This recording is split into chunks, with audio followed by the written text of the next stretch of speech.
Hello, stream.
Okay. Chapter 21. By the time they stopped for the night, they could see the glow of fires from a town far ahead. It was on the horizon, and Lauren guessed they could reach it in just a few more hours' ride. We should reach the town tomorrow, she said. Why not ride after the moon's rise and get there tonight, said Zane. And then what? We could not find a ship at night, and if the shades have come this way, they might have gone to the town, and then they might hear of our presence before we could leave. He nodded, saying nothing more, and they found a spot near the shore to camp. Lauren would not let them start a fire, for finding the shade that day had made their pursuers seem altogether too near. She took the first watch and sat at atop a dune overlooking the water. Looking down,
Looking down, she could just see the sleeping forms of her friends in the silver moon's light that reflected off the water.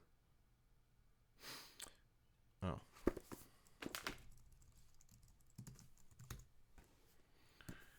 One of the shapes moved and then rose to climb the dune towards her. Her heart sank as she recognized Chet.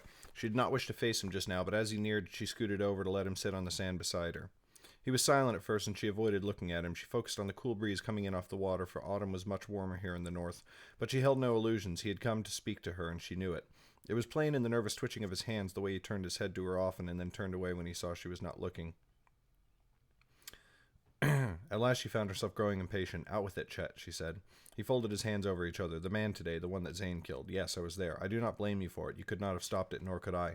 But I did not expect you to speak against me. Did I speak against you? Once the deed was done, there was nothing more to be said. We needed to carry on. You did not only urge haste. You said Zane had no choice. Those were never words I thought to hear from you. What he did was wrong. The man was our prisoner and was half dead from lack of food and water besides. He was no threat." Lauren stayed silent. In truth, she did not know what answer to give. Chet turned towards her, edging closer.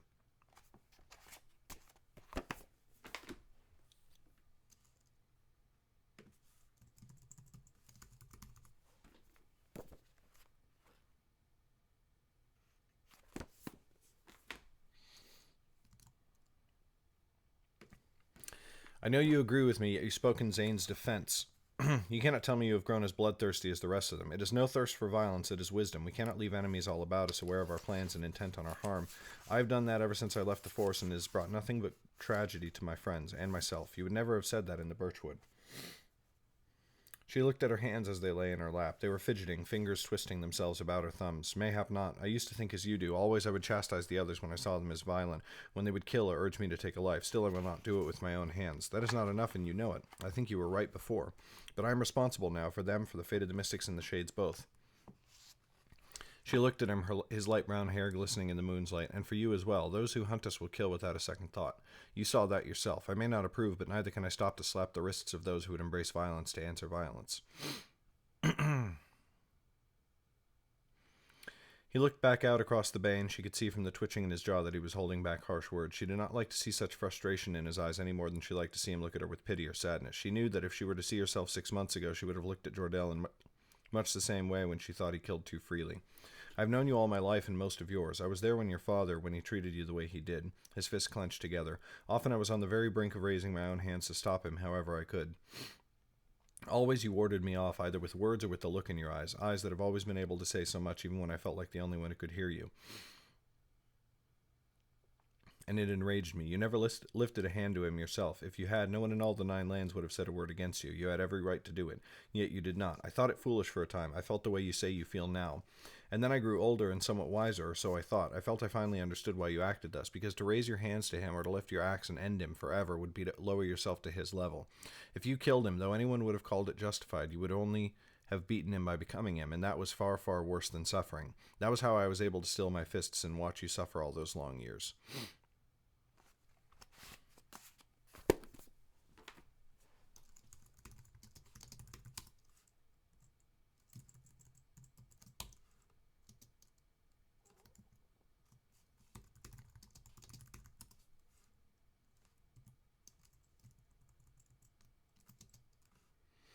"That is how I was able to still my fists all those long years, because I knew that you were winning your own victory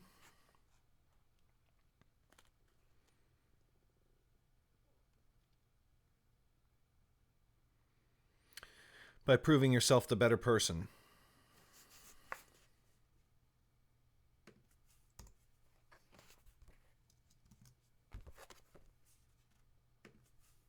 Though it might take all your life, or so I thought. Was I wrong?"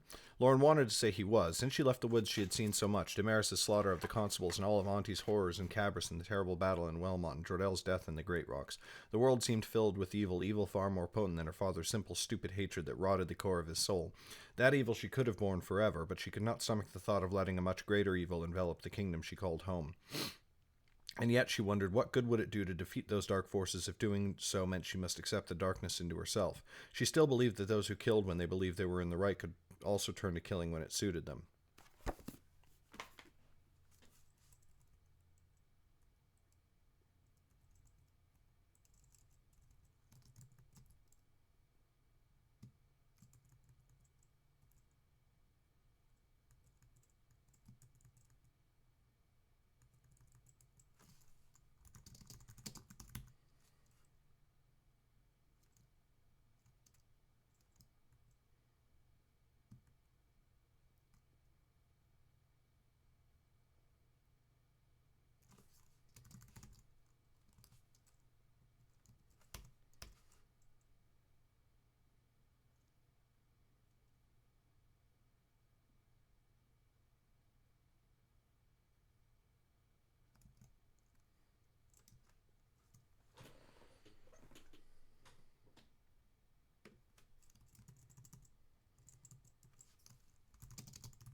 She still believed that those who killed for a just cause could turn to killing when it suited them. That was mayhap the source of all wrongs that plagued them, for even Rogan... Shit.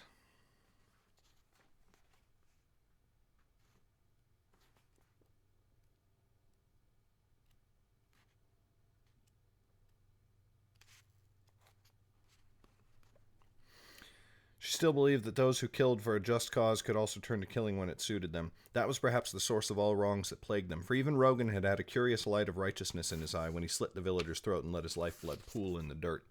I do not know the answer you want, said Lauren, or rather I know what you wish I would say, but I do not know if I can say it with any ring of truth. I have seen so much and traveled so far, Chet, and I am tired. Forget the road, forget what you have seen. Try to remember how you felt when you lived with me in our village, and try to remember why.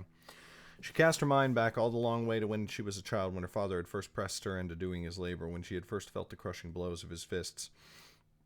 And she remembered fleeing from the work and his beatings and escaping into the woods with Chet to sit in a clearing and listen.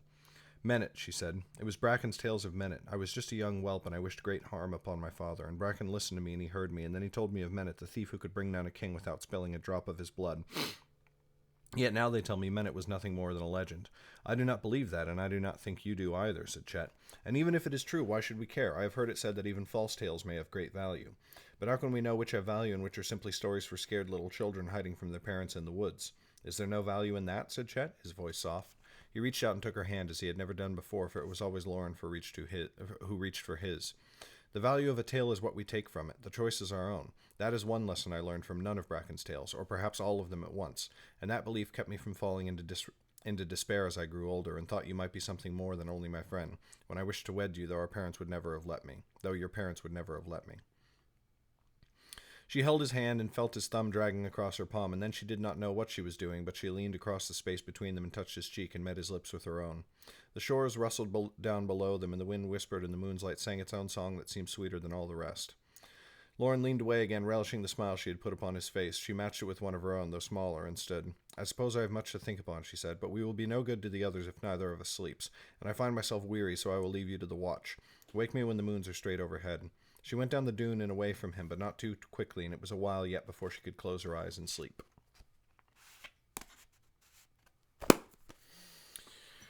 Chapter 21 done.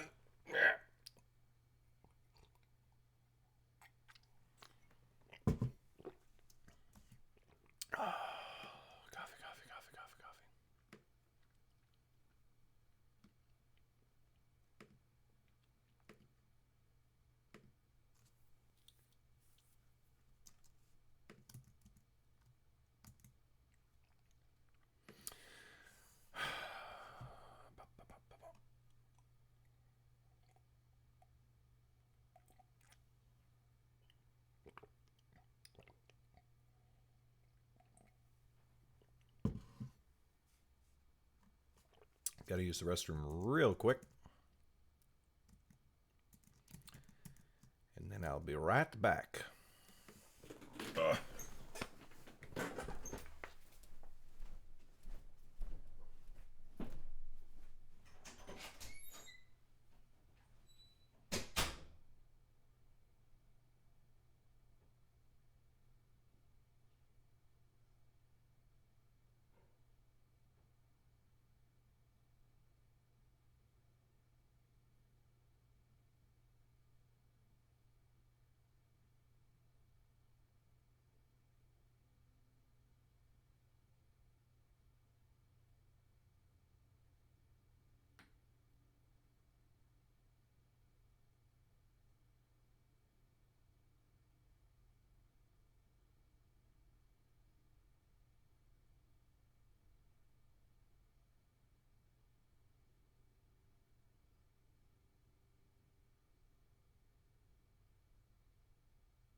Bum, bum, bum, bum, bum, bum, bum.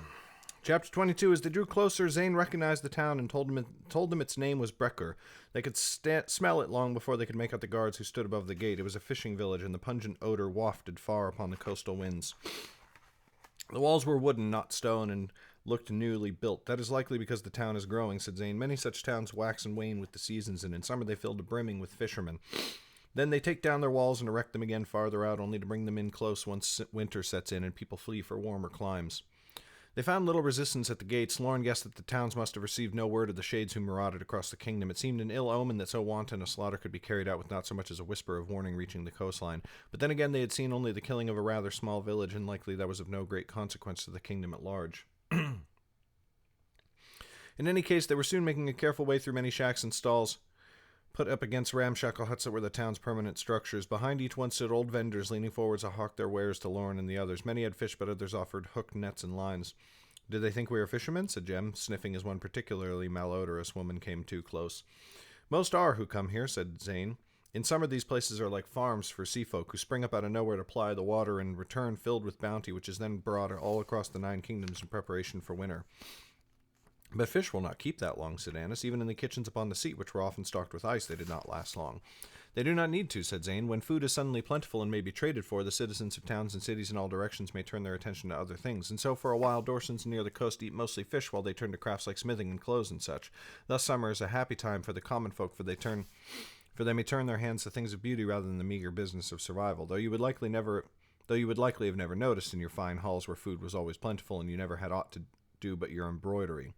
The words came surprisingly harsh, and Lauren looked at Zane with worry. He ducked his head almost as soon as he had spoken and looked away from Annis as though ashamed. His shoulders were shaking in the stiff breeze that blew in from the sea, and Lauren guessed the sickness was racking his body harder than normal. "I'm sorry," said Zane quietly. "The sickness. It plagues me, though I weary of giving you that excuse." "I know," said Annis. "I will still my tongue." "You need not," said Annis. Zane paused and turned to look at her. She shook her head. "I know how it hurts you. It is a cruel punishment." "For cruel crimes," said Zane, frowning. "You are not in your right mind," said Annis, "and I know that, though I have often tried to pretend otherwise." The wizard's jaw clenched, and he turned away, bowing his head. His shoulders shook harder for a moment, and Jem looked away uncomfortably. Lauren reached across the gap between them and took Annis's hand. The girl tried to give her a smile, but in her eyes Lauren saw barely restrained tears.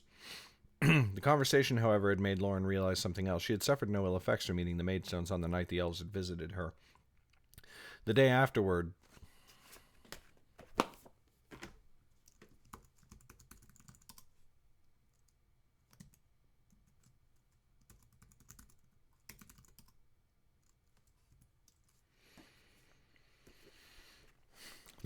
she had mayhap been a bit weary, but that she attributed to the fright of seeing those otherworldly creatures. Now, though, she had had no cravings to try the stones again, nor had she felt any madness creeping into her mind the way it had crept into Zane's from the very moment he had eaten them.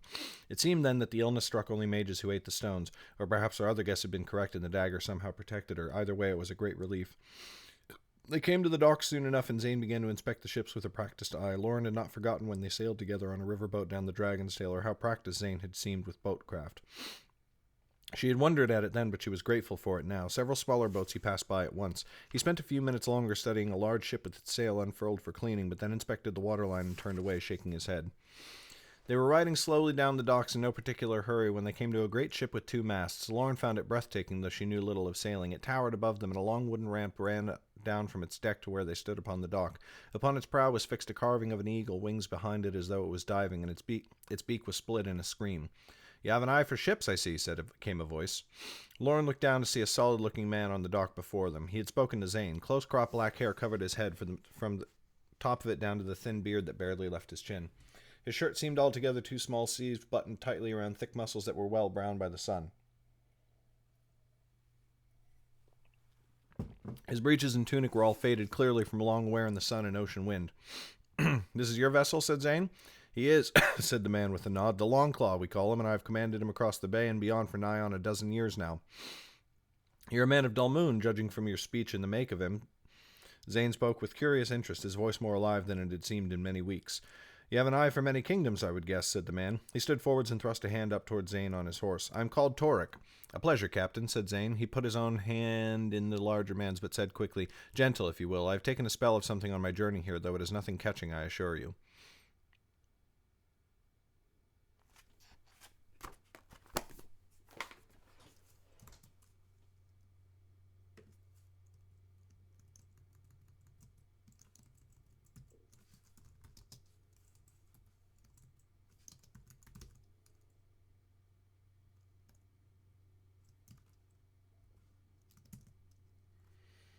Hey, Wordwin.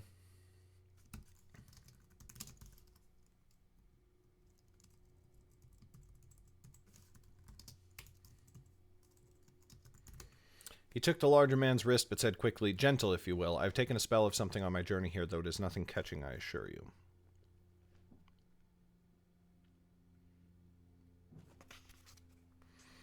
"A man must be bold to admit when he is ailing," said Torek with a grin, "though I cannot say as I would let such a man on my crew. Fortunate for us both, then, that I am not searching for such a position," said Zane with a smile. They both laughed, which surprised Lauren. Zane's dour mood seemed to have vanished in an instant. She remembered the last time he had surprised her like that, when they had met the riverboat captain Brimlad in the town of Redbrook. Something about sailing seemed to put him in good spirits. Torek threw an arm towards the gangplank. "I would guess you seek passage, and that is something we have plenty of room for. If you wish, I can take you aboard and show you his quality." "I can see it for myself from here, but gladly will we take your offer," said Zane. He turned to the others. "Come aboard. I think this ship will do nicely." "You've not even asked him where he is sailing," said Jem. "He makes for the High King's Seat and then to Dulmoon," said Zane. "It is the usual route for Dulmoon ships that sail from the coast of the Great Bay. Is that not the truth, Captain?" "Certainly enough," said Torek. "Give your horses to the boy. He will take good care of them, on my word." A young deckhand came running up, reaching for their reins. Another stood nearby expectantly, and Torek caught his eye. "Run up and tell the boys guests are coming aboard. Make sure they keep the sheep guts out of sight." The boy's eyes widened and he scampered up the gangplank. Annis looked uncertainly at Lauren, but Zane spoke first to reassure her. "In Dulmoon, a ship is considered blessed if its decks are regularly polished with the insides of a sheep. But worry not, for you have already heard the captain means to keep such gruesome sights from you." "I'm not afraid of sheep guts," Annis snapped. If Lauren had thought the ship impressive from the dock, it was doubly so once they stood upon the deck. The mast seemed to stretch out of sight into the sky, and the vessel was longer from one end to the other than some of the largest buildings she had been inside. Is that true? Yeah. A large crew ran about, pulling lines and doing other things she could scarcely guess at. Torek led them all about, pointing things out here and there. She was soon lost in the many strange words he used, though Zane nodded his head appreciatively and seemed to listen with rapt attention. "Now let me take you into his hold," said the captain. "We have many fine cabins down below, and some not so fine if you are short on coin. I can show you where you would stay if indeed you wish to secure passage." An open hatch awaited, with the staircase leading down. Lauren did not find the darkness below very inviting, but she swallowed her misgivings and followed the captain down.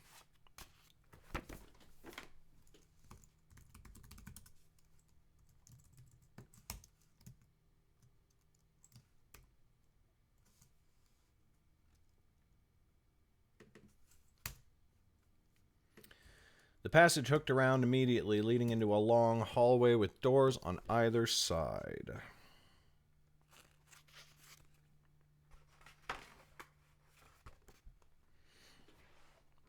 It looked for all the world like the upper floor of an inn, like many she had stayed at in her travels. Metal grates in the ceiling let the light in, and the place seemed far cozier and more inviting than she had expected.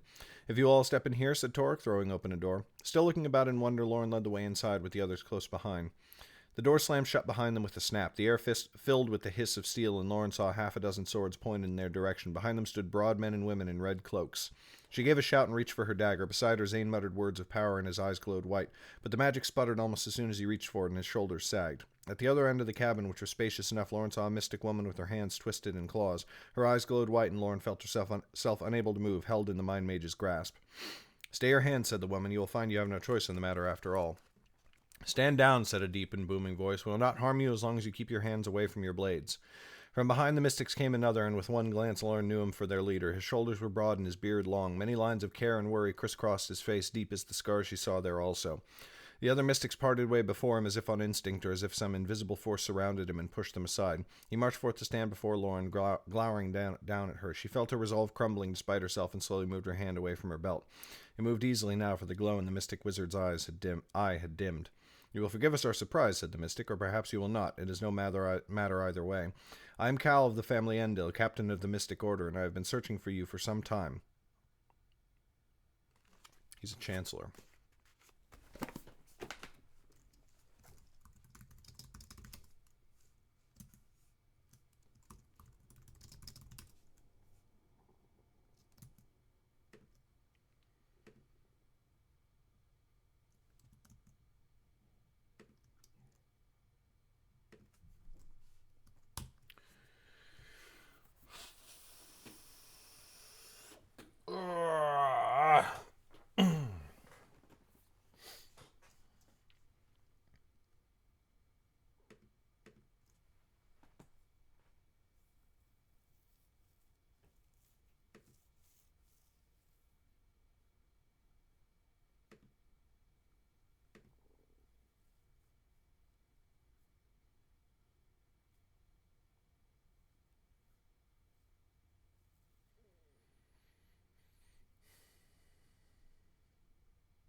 Chancellor of the Mystic Order.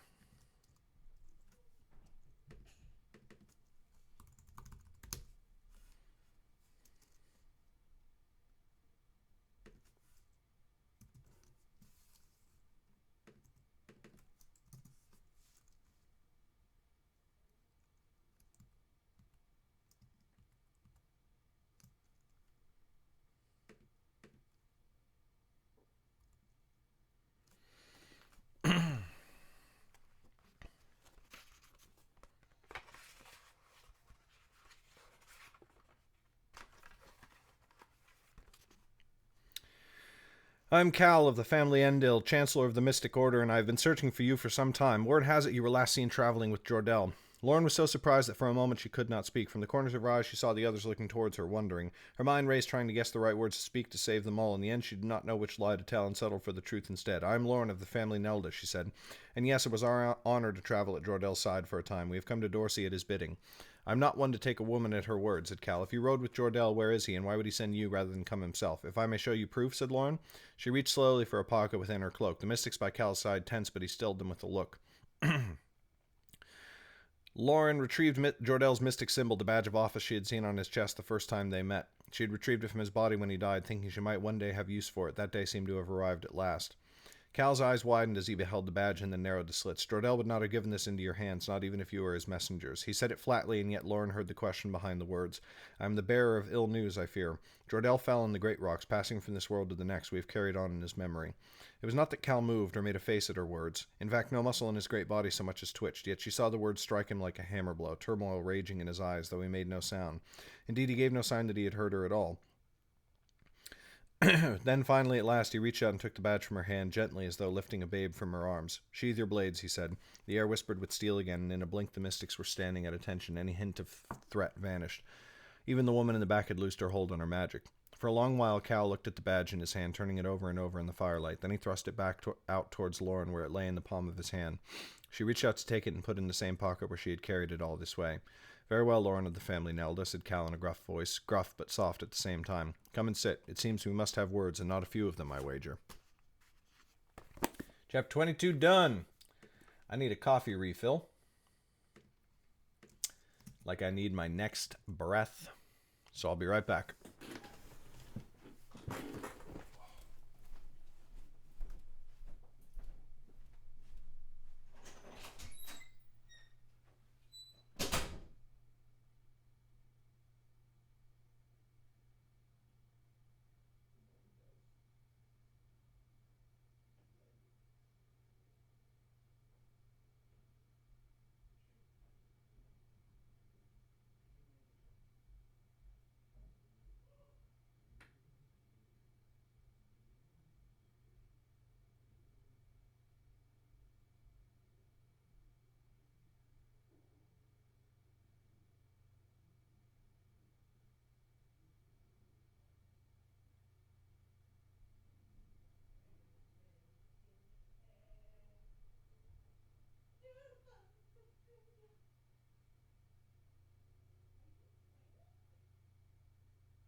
Hey, what's up, Nicole?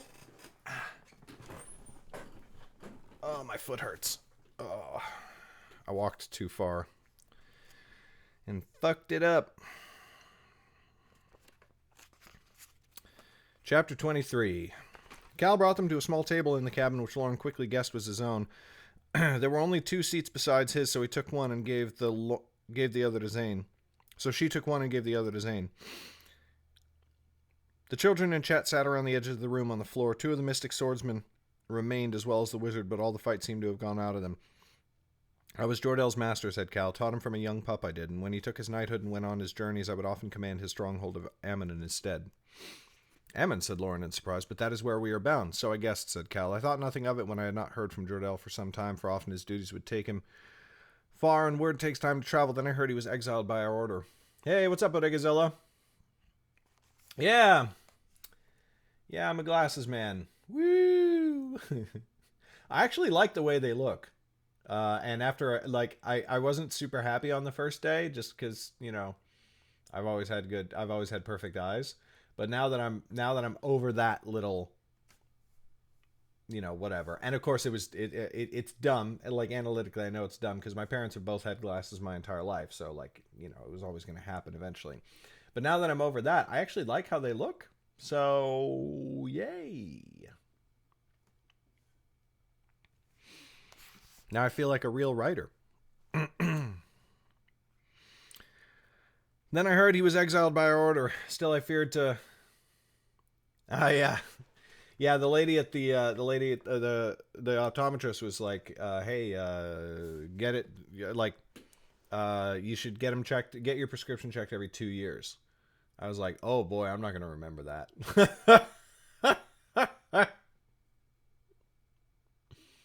Yeah, I saw the non-glare lenses. Honestly, it's not that big of a deal. I guess it's a little bit of a thing for the stream. Oh God, it's gonna be a thing for YouTube videos. Ugh. Oh man, that's annoying. Well, whatever. Ba-ba-da-ba-da-ba-ba-ba-ba. Then I heard he was exiled by our order. Still, I feared to leave Ammon, for I thought he would make his way there, and I wanted to be there when he returned. But when more weeks passed, and still I got nothing so much as a letter, I decided at last to act. Too late, it seems. We left Ammon 2 weeks ago and just arrived here. I had put word out through the ship's captain that we sought you, and he recognized you the moment you showed your faces on the dock. It was good fortune, then, that we came when we did, said Zane. I will call nothing good fortune that begins or ends with the death of Jor-El, nor has it somewhere in the middle, Cal snapped. And I will hear the tale of that now, as quick as you can, girl. At Cal's urging, with Zane's help, Lauren told him the whole tale of their journey, how she had first met Jor-El in Cabris, and how he had urged her to confide in him from the first. Then she told him of all that had happened in the city, and how Jor-El had smuggled her out of it.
Oh, God.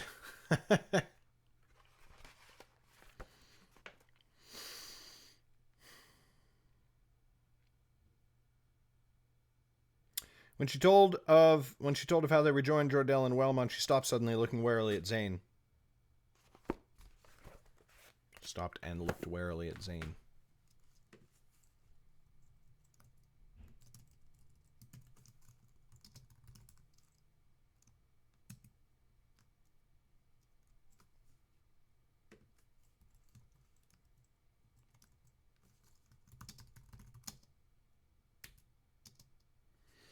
She stopped and looked warily at Zane. I know he is Zane Foradar and called by some an abomination for eating Maidstone, said Cal in a brusque tone. I see also that he suffers from Maidstone sickness. You may as well carry on with the story, for I suspect that has some part in what took place after.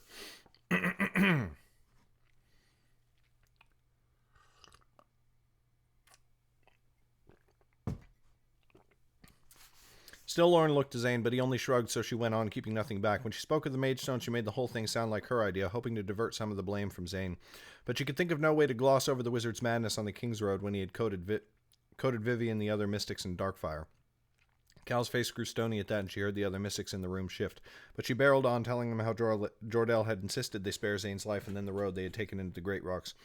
When she came to the Shade Fortress in the mountains, her voice faltered and she bowed her head, but the cabin only sat silent for a moment or two before Cal slapped his hand on top of the table. Say on, girl. Do not stop talking for favor of weeping, for you're not so young as all that. There's no shame in grief, only do not get it on my rugs. So she told him all that they had seen in the mountains, helped here and there by Zane, who had some knowledge of the shades from what Jordell had told him in Wellmont. They came at last to the battle on the bridge where Jordell had given his life to stop Tristan. Then she did weep, though she kept telling the tale. Behind her she heard Annis and Jem quietly sobbing together. Even Zane cast his head down in sorrow. The journey from there she told much more quickly, for she had no great wish to dwell on the death of Wellmont, nor of the villages in the Birchwood and the plains of Dorsey. When she had finished, Cal studied her for a long while, obviously displeased. These are dark tidings, he muttered under his breath, far, far darker than I had imagined.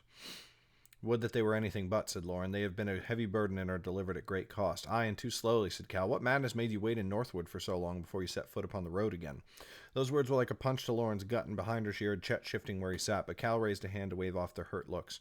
Spare me your doze eyes. What is done is done. What is done, and no use in anyone harping on about it, even me. Only you cannot blame me for wishing I had known of this sooner. Jordell always urged us to haste, Lauren said quietly. I should have heeded those words even after he was no longer there to say them. Cal's fist clenched on the table, and he rapped his knuckles twice in quick succession against the wood. It was a moment before his muscles relaxed and looked as though he did it with great effort. Jordell was a bright and eager young knight, and it was my job to teach him to hunt mages. Zane stiffened beside her at that. Lauren saw the mystic wizard sit up a bit straighter, eyeing Zane suspiciously. But Cal went on with the story as though he had not noticed, and only a glitter in his eye told her that in fact he had. I have never been called aught but a hard man, and that is what is best for the men in a commander's care.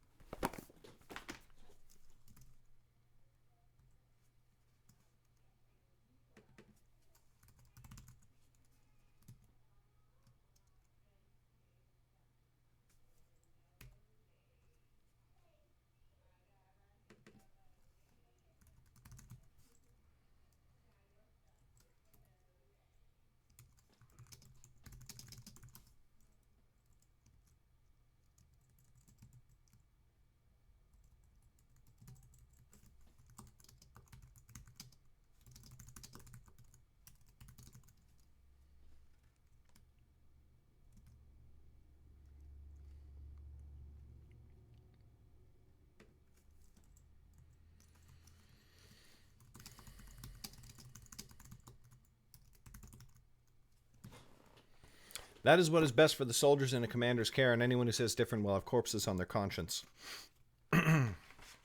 Jordell took it as well as any mage hunter I have trained before or since, and never once a hint of insubordination. And more, when I would tear apart one of his fellows for being a blamed idiot, Jordell would take them aside afterwards. He would piece them back when I had shattered their fragile pride into splinters. He had a way of making the soldiers feel they could succeed, that they could become mage hunters even when I knew they never could. But once in a while, a long, long while, mind you, he was right and I was wrong. He shifted to lean forwards in his chair, planting his elbows on the table and glowering at all of them. And now I am saddled with his latest flock of novices. What is more, we have a task that is likely too great for me and certainly too great for the likes of you, yet we have little choice but to use what strength we have. And the appearance of the shades may prove a boon. Mayhap now, at least, my useless compatriots will get off their arses long enough to do what they have been meant to do for centuries. Lauren balked at that and looked uncertainly at Zane, but he seemed just as confused as she was. Who do you mean? She said. Why, the other mystics, of course, growled Cal. Useless layabouts though they are, now that we have some proof, mayhap they can trouble themselves to lift a finger where they never could before. I have met many mystics, said Lauren, never one I would call a layabout. Oh, they get riled up enough when they think a wizard has taken Magestone, said Cal. He was fairly spitting now in his disdain. But they have all but forgotten our purpose, the very purpose that drove Jordell and which brings you here now. Even the so-called greatest among them, the ones who imagine themselves my superiors, would sooner bury their heads in palace intrigue than seek to find the Dark Master. Lauren shuddered at the word. You mean the Necromancer? Aye, that one, said Cal. The Dark Master, the Lord of Death, and 1,000 other prettier names that they have worn throughout the ages.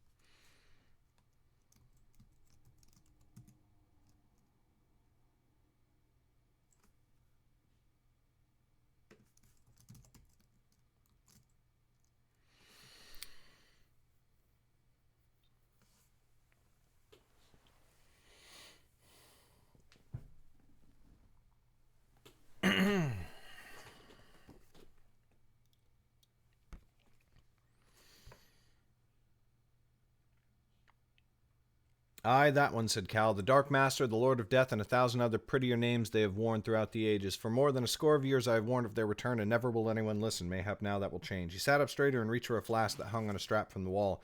The stopper came out in his hand, and he took a long pull. Right, you lot have got more road ahead of you, the less than you have left behind. You will be the ones to bring warning of the shades to the Lord Chancellor, fop that he is, and the High King. What? Said Lauren, incredulous. Beside her, Zane looked ready to fall from his chair. What makes you think he will listen to us above you? Cal's frown, which Lauren was already learning was perpetual, deepened. For one thing, I have no time to sail for the sea. Now that I have learned of Jordell's fate, I must return to Ammon with all possible speed. Our actions in the northern kingdoms must be coordinated, and Dulmoon most of all. It is the oldest kingdom and likely our greatest point of strength if indeed the Shades should make open war. Moreover, every red cloak at my command must be dispatched at once to find where the Shades may be gathering in strength. Worst in all this news is that they have been able to accomplish that, and all of us unaware of it. That speaks to traitors within our ranks, and rooting them out will be a dark business. The Lord Chancellor will never give us an audience, said Lauren. He will if I tell him to, said Cal. But such audience would be useless. He would still never raise his hand. He would still never raise the mystics to war, not unless the High King herself commanded it. And there you speak madness, said Zane with a harsh laugh. If an audience with the Lord Chancellor will be hard to come by, one with the High King will be impossible. Not unless you wish to see my head on a spike on her palace wall and our tale still untold. Cal's mouth twisted in a grim smile, an expression that looked utterly alien there and made Lauren squirm in her seat. Yet that is the great beauty of it. Who better than you, Zane Ford, are to get the High King's attention? Doubtless you will be brought straight to her throne room if you show your face upon the seat. It is a much faster route than any other courtier who would have to wait weeks or months for a meeting. They will kill him, said Lauren angrily, and then what help will he be to your cause? But to her surprise, she saw a grim resolution settle on Zane's face. He sat straighter in his seat, and his hands were steady on the table. He sees it. Here, boy, drink up, said Cal, and he slid his wineskin into Zane's hand.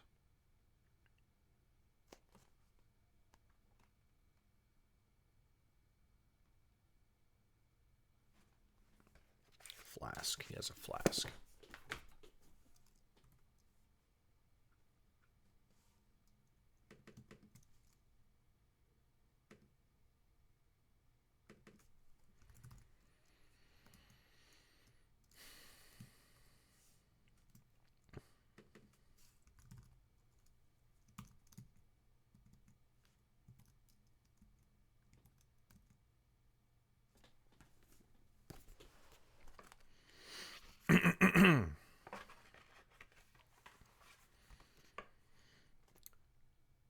The wizard took a long drink. I think you have little reason to fear, girl. Those who hate Zane upon the seat are many, the Dean and the Lord Chancellor among them, but rumor has it the High King is not among their number. She may have issued the decree for his arrest, but she has put no word in writing calling for his death.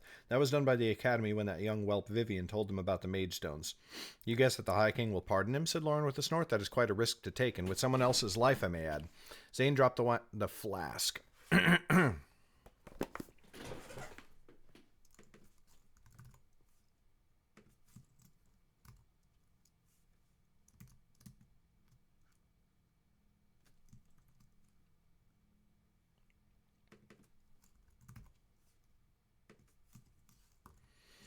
Zane dropped the flask on the table with a sharp clack. Yet it is a risk I will take.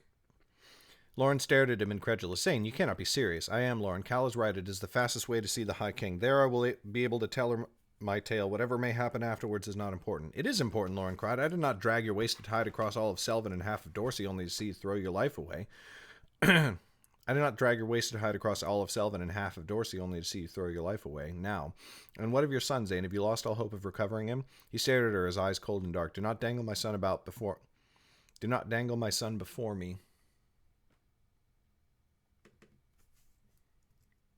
In hopes of changing my will, he said, voice harsh.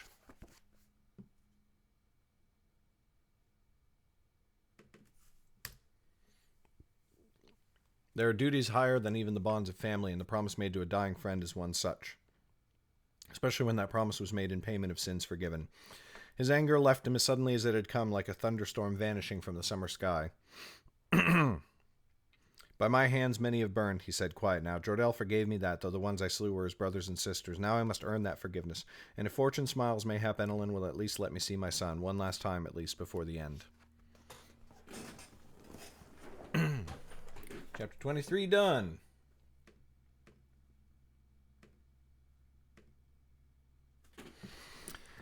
As Cal told them often and loudly, they had little time to waste. Still, he allowed them one day on the ship to recover from the road. Besides, the Longclaw needed to be restocked for the voyage, while Cal had his own plans to make for the return to Ammon.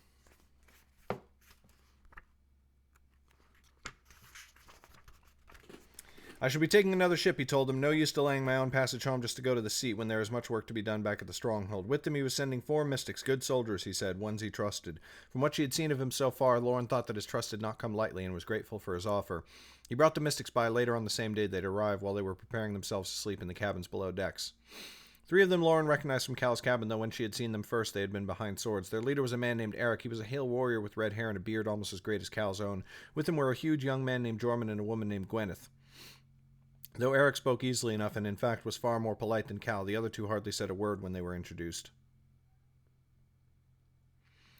The 4th mystic was another mage, a woman named Weeth, who Cal told them was an alchemist. Almost from the start, she and Zane fell into animated conversation. Among a blur of words Lauren hardly understood, she gathered that they had attended the academy at around the same time, though Weeth had completed her training with the mystics. But they soon excused themselves to continue their conversation elsewhere, or rather they were forced to leave when Eric nearly threw them out of the room. Eric then sat with Lauren and shared with her a bottle of wine, for he had many questions. In particular, he wanted to know of the Shades, their strength and the composition of their troops, their strategies, and any weaknesses he might exploit. Lauren felt that she was a little help, for she had no mind for warfare or strategy, but when she told him of Triskin and the man's ability to cheat even mortal blows, Eric took a great interest. It was the tattoo on his neck, Lauren explained. It held some dark enchantment. I would wager the necromancer himself put it there, for it had the power to stay death itself.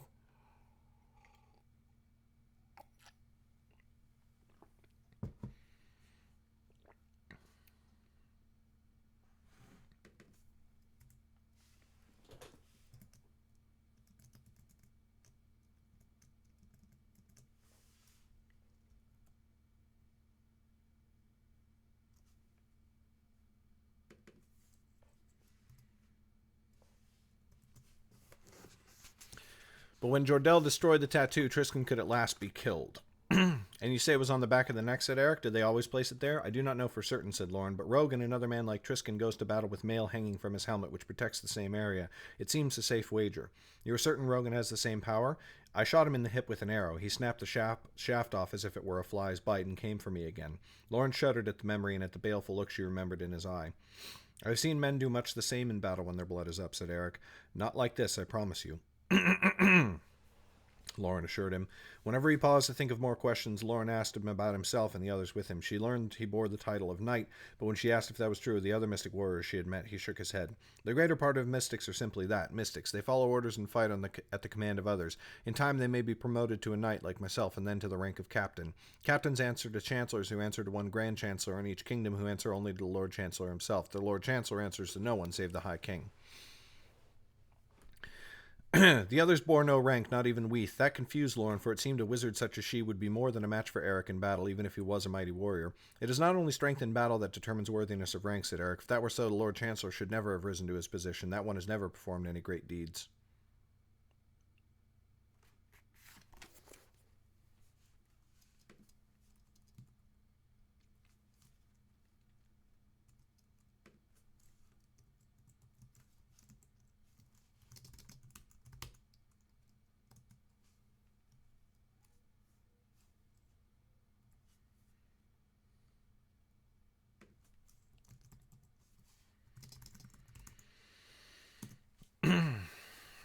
How did he rise, then?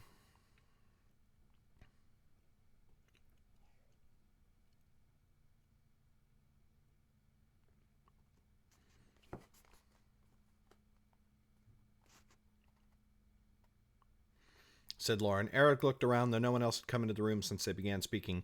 There are many rumors and little known for certain, but he hails from the family Drayden, and their influence is powerful in the Nine Lands. The dean of the academy hails from that black clan as well. Lauren shuddered, for she had heard that before. Annis, whose family of Yern was fearsome enough, had feared to do more than whisper at the dark machinations of the Draydens. When at last Eric had exhausted his questions and Lauren had no more for him in return, he took his leave. Lauren found herself alone in her cabin, for Jem and Chet had gone to the deck while Zane and Annis had left her some time ago. She rose from her seat, pacing back and forth. There were 2 hard decisions to be made, and they had weighed heavily on her ever since Cal had first told her of his plan. Thanks for the host, Nicole. Just as she had made up her mind to go and put her thoughts to action, there was a sharp rap at her door. Before she could answer, it swung open to reveal Chet. His face was troubled, and he shut the door silently behind him as he came in. Then he came to stand before her, and though he looked as if he wanted to reach out and take her hands, he did not. You mean to go through with this mad plan, then? He said. Lauren met his gaze and nodded. I have no choice, Chet. We all have a choice. You told me you have a message for the Mystics, a message that might let them save all the Nine Lands from peril. That message is delivered now, it seems, yet still you march by their orders.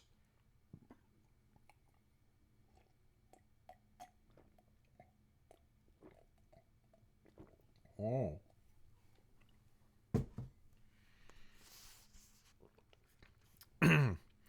She found herself annoyed at that, but she let it pass. The message has not yet reached as far as it must. You heard Cal, and I know you saw the wisdom in his plan. Without the High King's order, the Nine Lands may wait forever for the Mystics to act. Zane is already determined to go and tell her of this, whatever the consequence he himself may face. Yet you too are a criminal under the King's law. You might face the same penalty. That is unlikely. I would be surprised if word of my doings have even reached the seat. Still, he did not look satisfied, but Lauren had only just mustered the courage to go and do what must be done. She had no time to console him now. I hope you will come with me still, she said, but I will understand if you wish to wait here. Stay on the coast, and I promise I will return to you the moment the High King has been told of the Shade's threat. I mean to visit Ammon after, if only to see Jordel's home. Beyond that, I have no aims. Mayhap we can return to the Birchwood, where I am certain your father awaits your homecoming. Would that I could believe that, he murmured, looking past her as his eyes grew far away. I believe it, but now I I must go and speak to Annis. You need decide nothing until tomorrow. She moved past him. At the last second, his hand jerked out to brush against hers, and she let her fingers trail against his for a moment longer than she needed to. Upon the ship's main deck, she found Annis. The girl sat on a large coiled rope which formed a perfectly sized seat. She was watching Jem, who had somehow persuaded one of the Mystics to practice his swordplay with him. The boy had stripped down to the waist, and his bare feet danced upon the planks of the boat while he swung back and forth with his blade. Though her mind had been made up, she quailed the moment she saw Annis sitting there. The girl looked up and saw her, and in her smile Lauren saw the same quiet panic she herself felt. So rather than speak, she only sat next to Annis on the deck, and together they watched. Jem's weeks of practice seemed to have paid off, for he matched the Mystic blow for blow. The man was one Lauren had not yet been introduced to, but he was thin and wispy and seemed a perfect match for Jem's small frame.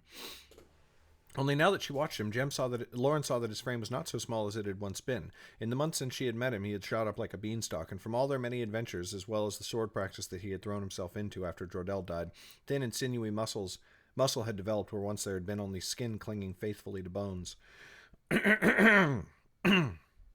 She looked to Annis by her side and saw that the merchant's daughter, too, was no longer the child she had been when first she had met Lauren. She was neither so plump nor so short as she had once been, and her eyes as they watched Jem showed something Lauren recognized, something that might not yet be womanly but was not entirely childish either. It was a disconcerting feeling to recognize that 2 people she held to be her closest friends in all the world should have grown so much in such a short space of time, and she herself hardly recognizing it. Annis caught her looking, blushed, turning her eyes away from Jem as he practiced. Am I staring so boldly? She said. I do not mean to. You probably think me a fool. Sometimes you can be, said Lauren, nudging the girl's knee, but not just now. Annis slapped her hand, but the girl's smile could not banish all anxiety from her eyes. She opened her mouth as if to speak, then closed it again.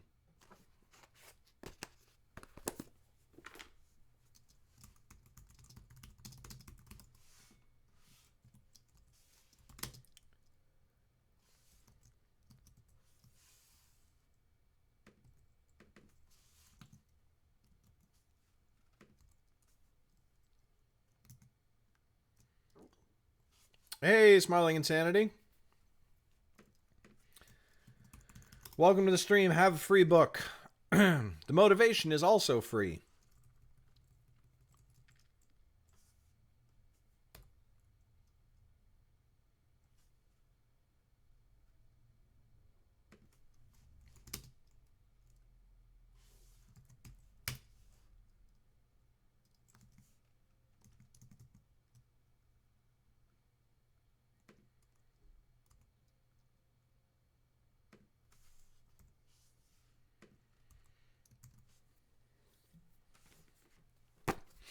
She opened her mouth as if to speak, but then closed it again. When she finally found her voice, Lauren could tell the words were not the ones she most wanted and needed to say.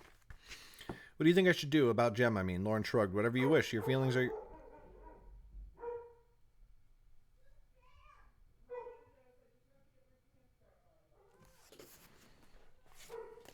Wow, a lot of barking.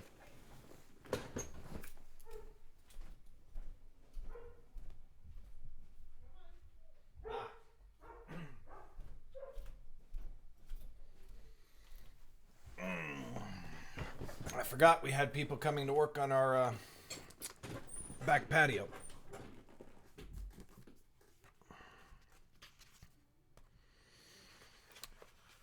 Boof, boof, boof.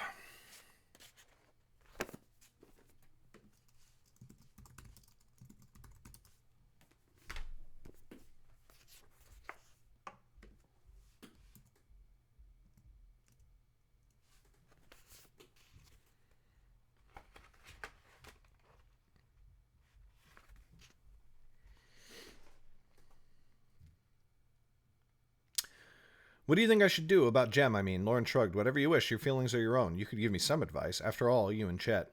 Lauren felt her cheeks burn just a bit. That is not the same. We've known each other all our lives, and Chet wished to marry me for years. You and Jem only met a little while ago, though indeed it seems much longer. Her smile dampened. Aren't they great?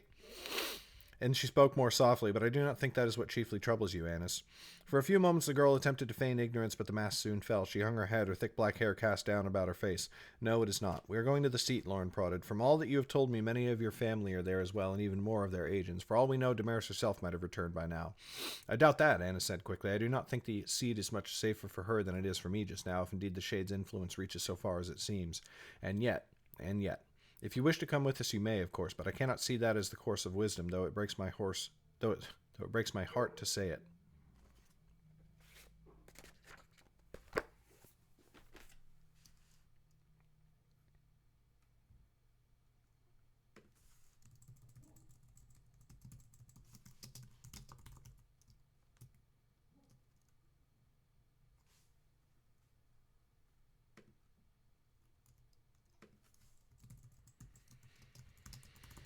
But I cannot see that as a wise choice, though it breaks my heart to say it.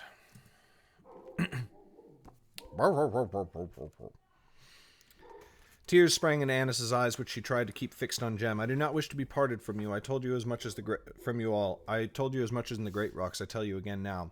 And it is the last thing in the world I would wish for. But this is not forever, or even for very long. Only until we have done our duty there and can return to you. Annis barely held back a sob and turned it to a sniff instead. But you will take Jem. Jem will not be hunted high and low by his family, for he has none. What do you mean to do with me, then? Nothing without your agreement, said Lauren. I tried before to make such arrangements without asking you. I will never do that again. You know my meaning, said Annis. Where would I go? With Cal, I think.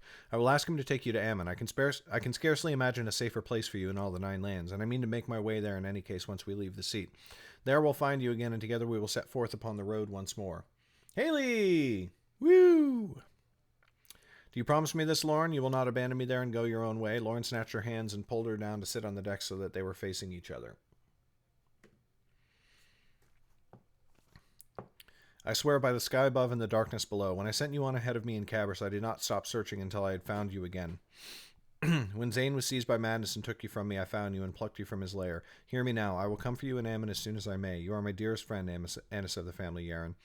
You are more than a friend, said Annis, who could no longer keep her tears within. You are my sister, nearer to me than blood, and twice as dear. And she fell forwards to throw herself into Lauren's arm, letting her tears spill silently down. Lauren kept her own from falling, but only just. Oh, Lauren and Annis. Love them.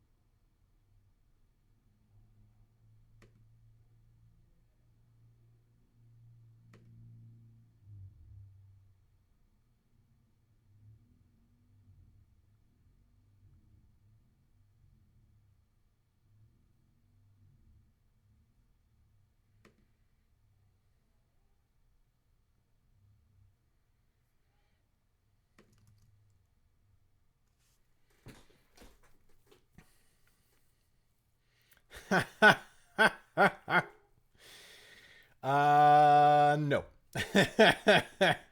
Sorry.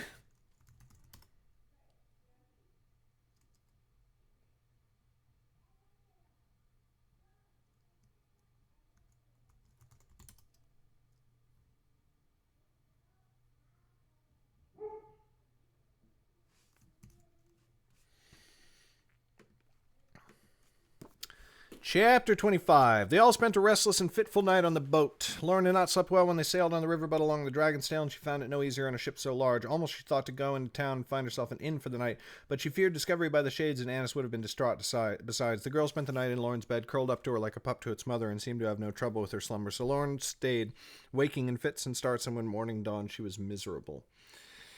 She had spoken with Cal the night before, and to her surprise he had agreed easily to the idea of taking Annis with him. It is a sensible choice, and one I'm surprised to hear the two of you make, he said curtly. Mayhap Jordell saw something of worth in you after all. I cannot promise you the girl will enjoy Ammon, but neither will she starve there. I shall put her to work.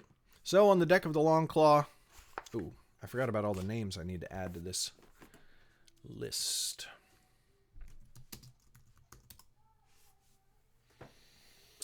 And the call isn't out there at all. It's inside me.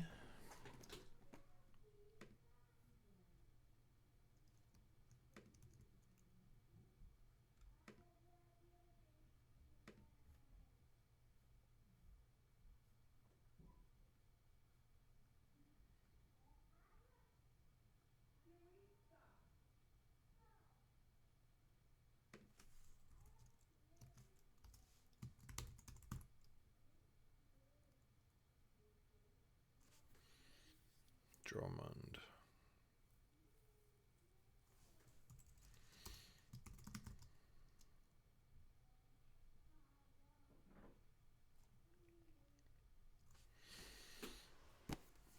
Oh man, Moana karaoke. The literal best. And the call isn't out there at all, it's inside me. It's like the tide, always falling and rising. I will carry you here in my heart, you remind me that come what may, I know the way. I am Moana. Excuse me. Chapter 25. They all spent a restless and fitful night on boat. She had spoken with Cal, and I shall put her to work. So on the deck of the Long Claw, they bid each other farewell just after dawn. Annis was scarcely let go of her, although she no longer wept.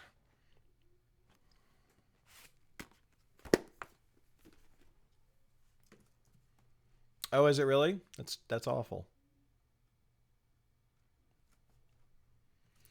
Boom, bang, ba-dum, bang, ba-dum, bang, ba-dum, bang, ba-bam.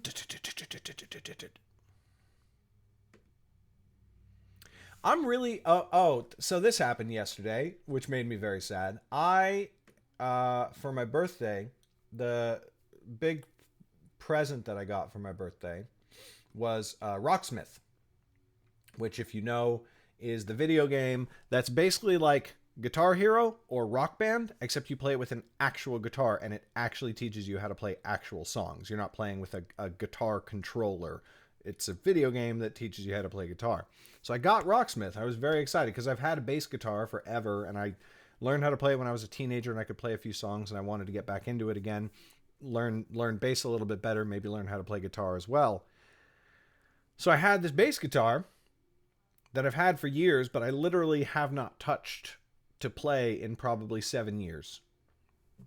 So I got Rocksmith, installed it, got the cable, plugged my guitar in. Nothing. The guitar doesn't work at all, period. Some wiring is loose or something like that. I literally took the whole thing apart. I unstrung it. I took it apart, tried to look for loose wiring or something like that. Nothing. Absolutely nothing. So that's balls. Very sad. Anyway, so now I have to go find a guitar. I've been looking for pawn shops around here that might have one.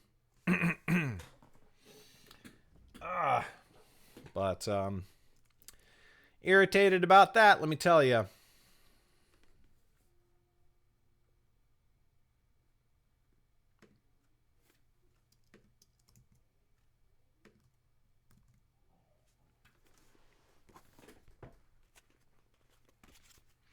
But anyway, once I do get a guitar, I am probably going to very occasionally stream that.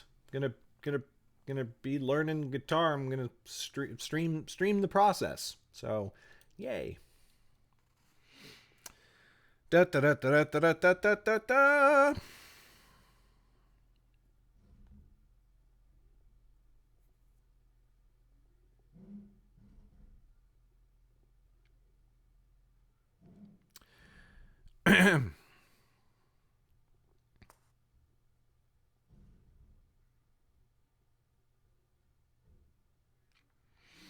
So on the deck of the Long Claw, they bid each other farewell just after dawn. Annis would scarcely let go of her, although she no longer wept. Then she said her goodbye to Chet, which was somewhat awkward for the both of them, and then to Zane, which was somewhat cool for Lauren. For Annis could not entirely forget the way he had acted in the Battle of Wellmont. Or after.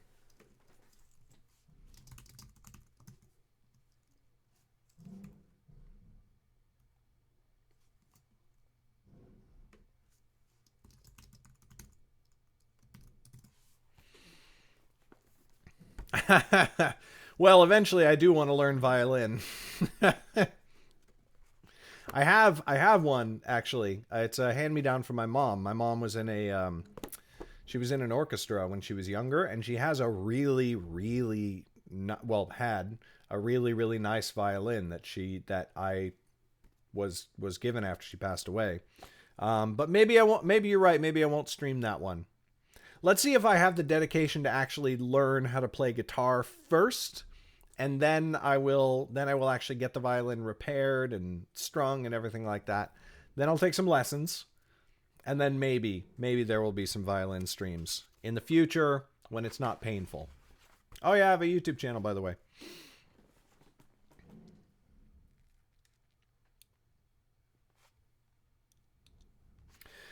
Gems she saved for last, and Lauren half expected some grand confession to spring from the girl's mouth, but she only held him close and made him promise to come for her when he could. Jem, for his part, seemed mostly confused and said of course he would be with Lauren when they all came to fetch her. Annis watched him go from the dock and stood waving until she was out of sight. Probably, Lauren guessed, she stayed there long afterwards until she could no longer see her friends, but only the thick black dot of the ship growing smaller and smaller upon the sea. Some time after, she would no doubt shuffle half-heartedly onto Cal's vessel, there to take passage with him to Dulmoon and complete their journey to Ammon. Oh wow, Nicole. Do you think she behaved at all oddly, said Jem. It was as though she feared we would never come for her, and twice I thought she meant to say something to me, but both times she closed her mouth again. Lauren rolled her eyes and turned away from him. That was not a conversation she was at all prepared to begin. She returned to her cabin once they were upon the water, and there rested upon the pallet that Captain Torek had provided for her, trying to recapture some of the sleep she had missed in the night. Torek. Forgot about Torek.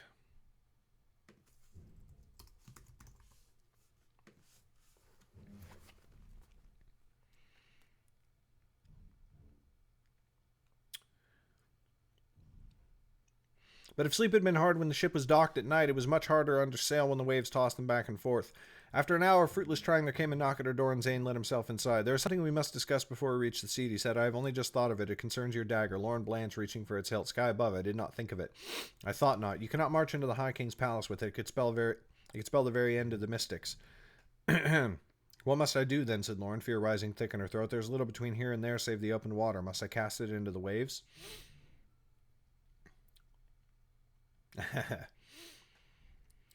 He smirked. Not quite. I have a friend upon the seat, someone in whom I have the utmost trust. He will take care of your dagger for you, holding it out of sight and out of mind until you come to reclaim it. She let loose a great sigh of relief. That is well, but what if I never do return? You cannot have forgotten that that is a distinct possibility. Indeed, I have not. In that case, he will sail out into the bay and cast the dagger into the water. I do not think he will miss it if it comes to that. Her smile was weaker than she meant it to be, but just then she heard pounding steps in the hallway outside, and Chet burst into her room.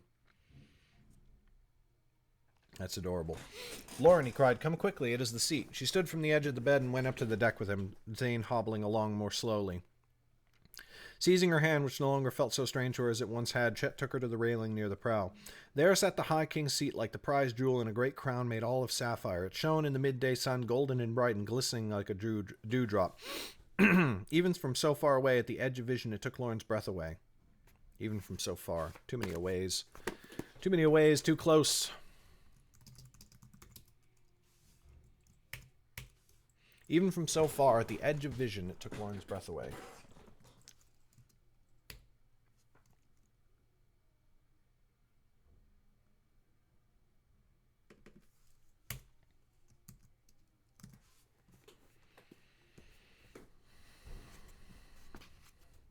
Away, away, we set a brand new course to find, a brand new island everywhere we roam.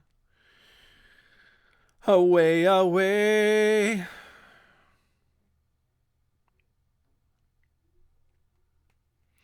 Even from so far at the edge of vision, it took Lauren's breath away, but beside her she saw Chet and Jem's mouths hanging open in awe and realized with a start that her own mouth gaped wide as well. The closer they drew to it, the more it dazzled her. Soon she saw golden spires shooting up from the white stone walls that bordered the whole island, a tower that looked to be made of silver stuck up like an arrow from the back of a practice target.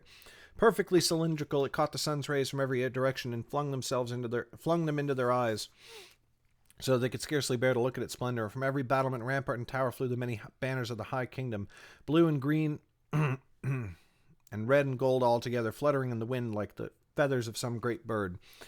Lauren looked over at last to find Zane standing there, observing them all with clear enjoyment of their dumbfounded excitement. "Welcome to the High King's seat, Lauren of the family Nelda," he said. "I hardly thought I would ever come here with you, yet it pleases my heart to see the look it puts on your face nonetheless."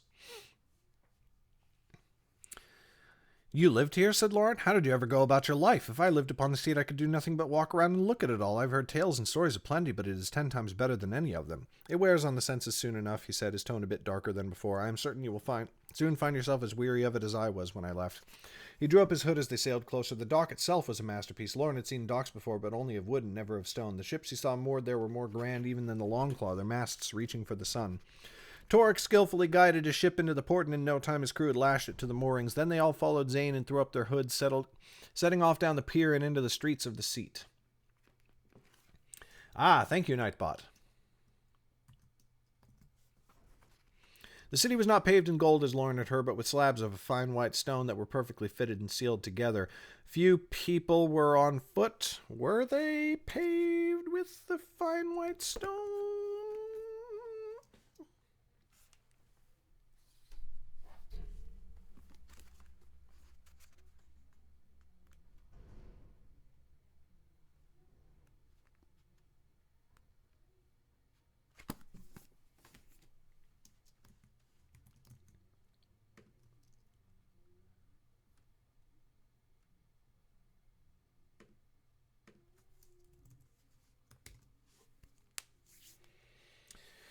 Ole, ole, ole, ole. Ugh. Ole, ole.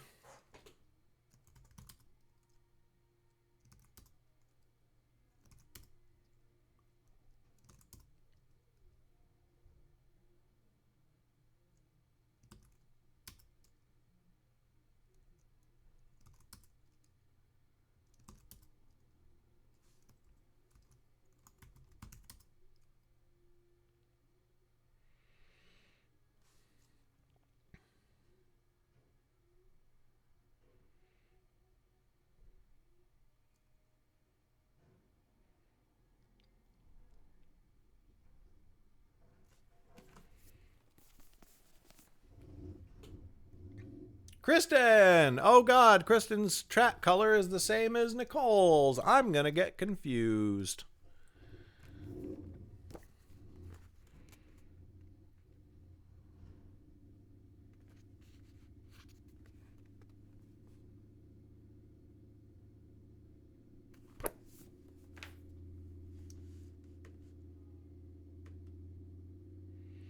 That could be sung to the tune of Thrift Shop. I'm gonna get confused.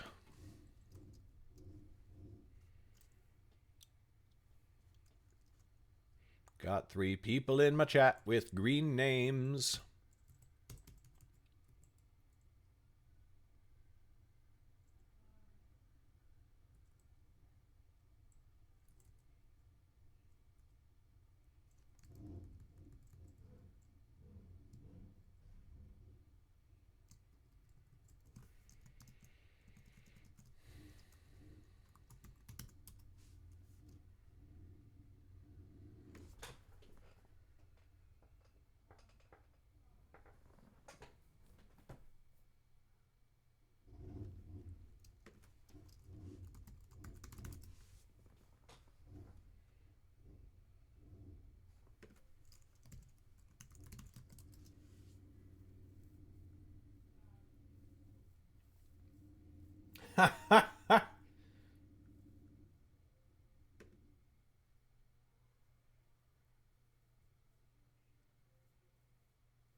The city was not paved in gold as Lauren had heard, but with fine white cobblestones that were perfectly fitted and sealed together.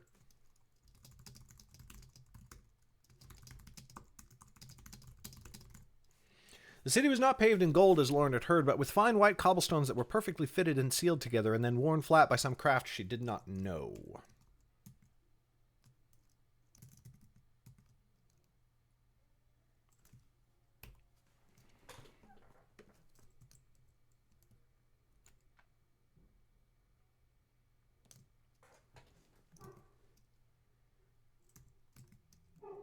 Boof.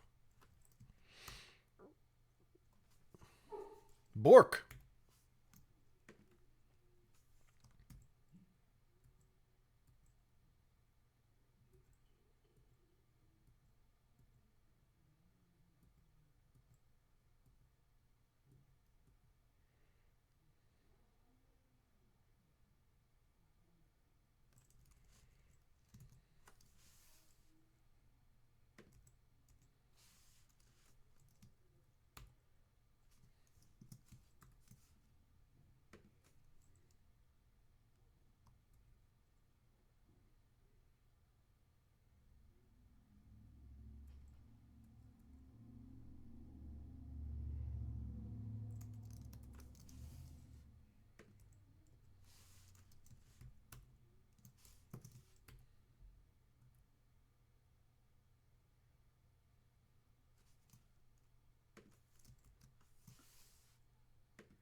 Boof.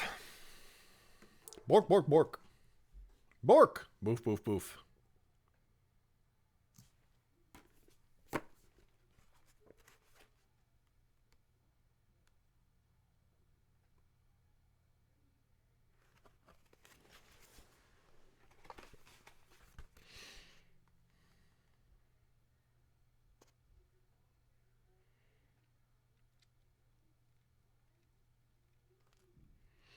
The city was not paved in gold as Lauren had heard, but with fine white cobblestones that were perfectly fitted and sealed together and then worn flat by some craft she did not know. Few people were on foot. Many constables rode horses, and royalty or wealthy merchants rode in fine carriages. Some craftsmen drove wagons, but even those were far finer make than anything she had seen on the streets of Selvin cities.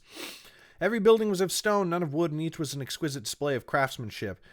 Even a butcher's shop was no lowly venue. Burning braziers hung outside above the door, and their pungent, sweet aroma banished the normal charnel stink. All right, Haley. Thanks for stopping by, though. Eric marched before them with Weath and the other two mystics behind, so that most passers-by gave them a wide berth. Their steps took them towards the High King's palace at first, but Zane tugged at Eric's sleeve for a quick word. We have one burden we must deliver first. Do you know the way to Aurel's smithy? I do not, said Eric. Then follow me in closely. He turned them to the left so that they began to move around the palace in a wide circle. The streets were well ordered, and in no time they stood before a fine-looking shop with a low red door made of wood. Above it hung a sign with the mark of a silversmith burned into it. The door stood open, but Zane took them around to the back of the building where a more modest service entrance awaited. He rapped sharply on the door, and they had to wait only a moment before it swung open. Behind the door stood a thin little man, his gray hair sticking out in all directions, spindly hands clutching each other in curiosity. When he saw the 4 red cloaks waiting outside, Lauren saw him square his shoulders. What is this about? He said. What service can I be to the mystics this day? Not to them, old friend, said Zane, and threw back his hood, but to me. The man looked as though sheer surprise might strike him dead on the spot. He rushed forwards, eyes watering up, and clutched the front of Zane's cloak. Zane! Zane, is it truly you? I never thought to look upon you with my own 2 eyes again. Then he recoiled, not in fear, but a look around in sudden suspicion. But my boy, you must know the island is not a safe place for you. Come inside, and quickly. No time for that, Aurel. I have a burden I must ask you to bear for a little while at least. It is for the girl here. A burden? Said Aurel, blinking at Lauren as though he could not quite see her. You must keep it hidden from all eyes, even your own, said Zane. If all goes well, she shall be back to fetch it presently. If not, if you hear that anything has happened to us, or you hear nothing at all for a month, you must take it into the middle of the bay and drop it into the waters. Of course, my boy, of course. And though the old man's eyes burned with curiosity, he ushered Lauren inside. Zane waited on the street for her, raising his hood once more. Do you have a box I can put it in? Said Lauren, reaching for her belt. Yes, my dear, of course. Take your pick, said Aurel, gesturing around. Lauren found herself in his workshop with many tools lying about on benches and tables, as well as many crafts in progress, everything from serving platters to buckles to fine pins with exquisite designs.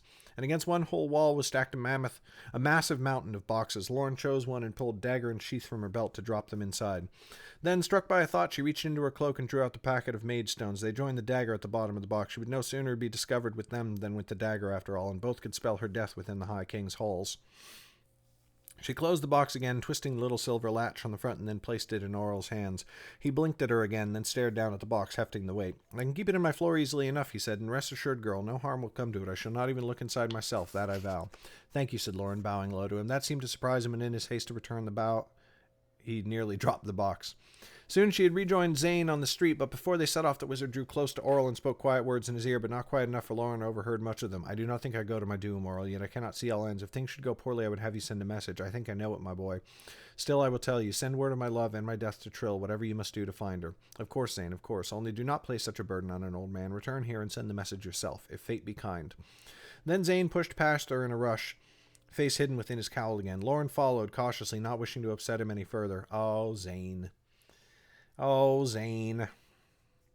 Trill was the name of Jordel's sister, and the mystic had told Lauren how she and Zane had fallen in love. Trill was the mother of his son, but she had been married off to another man after the child was born, and Zane had not seen her since. Now Zane marched like a man possessed, and even the mystic struggled to keep up with him. Through the streets he passed like a returning prince, and indeed, perhaps he was such in his own mind. He stepped in front of carriages and horses without heeding them, and more than one reared at his coming. Everywhere he went, heads turned to watch, though they could not see his face beneath his hood. Soon the walls of the High King's palace loomed before them, though its splendor was somewhat lost on Lauren. They were near the end of their road now, or might be, and the fear of what they might find dimmed the sight of the place. Still, she could not help but notice the high walls trimmed with gold and the fine white stone that made the black battlements stand out all the more. A guard stood before the gate, clad in the white and gold armor of the High King herself. She took one look at Zane and Lauren and Chet and Jem beside him in their plain clothes and raised her spear to cross it over her chest. Begone, beggars, she said. There are kitchens aplenty for you by the High King's charity. That is where you will find your next meal, not her. Zane's bitter laugh poured out from beneath his brown hood. Ah, Sarah, you old fool, do not tell me you've forgotten the sight of a friend so quickly.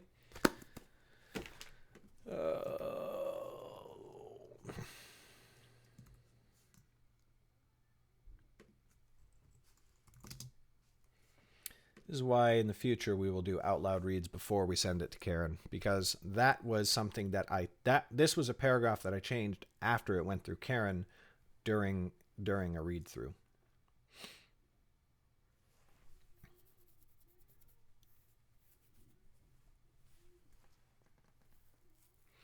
Ah, Sarah, you old fool, do not tell me you have forgotten the sight of a friend so quickly. And he threw back his hood to show the guard his face. Many things happened, and then all of them quickly. The guard nearly froze in her shock, but kept just enough composure to call the alarm. Then many more guards rushed out of the gates, sounding Lauren and the rest of them with sharp spears. They were grabbed firmly, their hands tied behind their backs, even the mystics, and then they were marched through the gates and into the palace, prisoners of the High King's mercy. Chapter 25, Dune!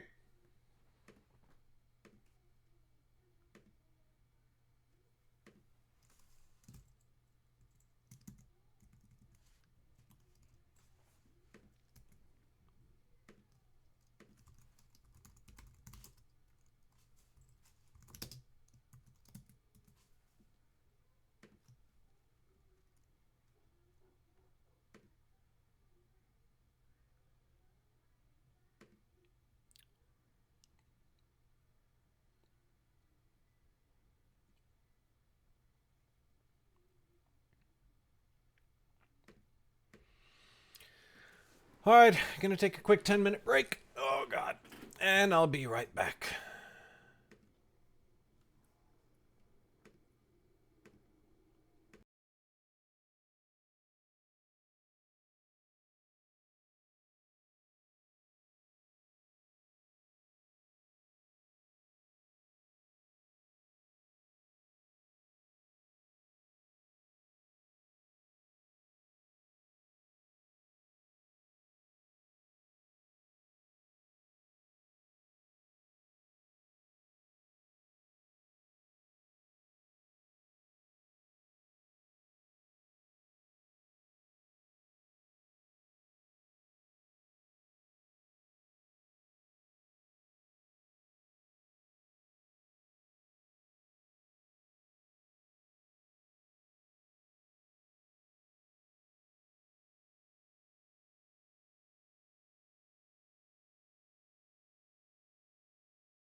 Hokily dokily.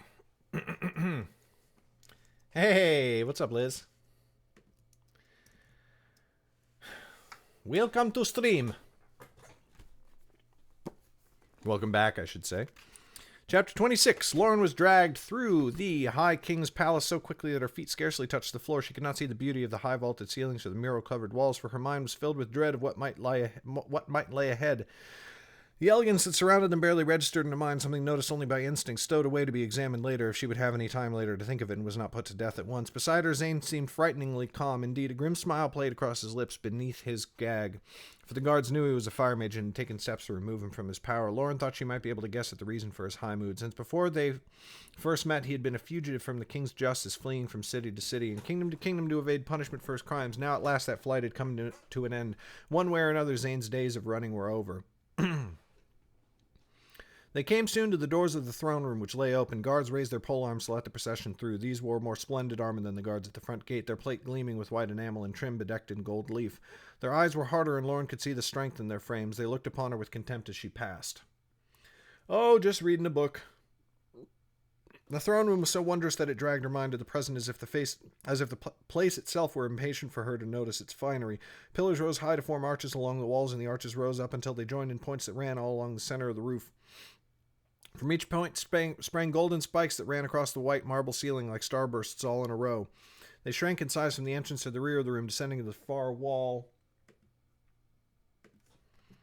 so that they formed a sort of arrow, commanding the eye to look at the throne upon its dais. Upon that throne sat the High King Enelin. Lauren had never had cause to see the High King, but she had heard many descriptions, and in any case there was no mistaking her now, for no one else would dare to sit in that high chair. It was made of silver, with gold for the armrests and surrounding the head, and cushioned in white plush cloth.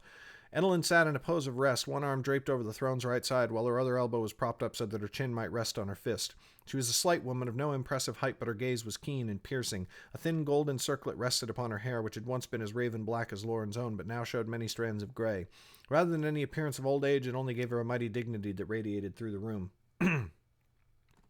It was quite a long moment before Lauren could tear her eyes away from the High King to see the others in the room. Many guards there were, in the same fine white and gold of the royal guard that she had seen at the throne room door. Then there were the courtiers, not the courtesans, important distinction.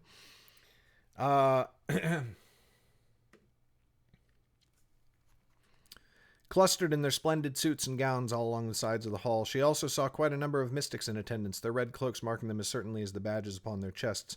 But where all the mystics she had seen before wore armor intended to look somewhat threadbare, like breeches worn from many months of travel, these ones were as clean and well kept as the courtiers themselves. It was somewhat of a shock to Lauren to see them wearing patterned breeches and tunics, and draped in cloaks of fine cloth and fur that she would have laughed to see upon Jordell.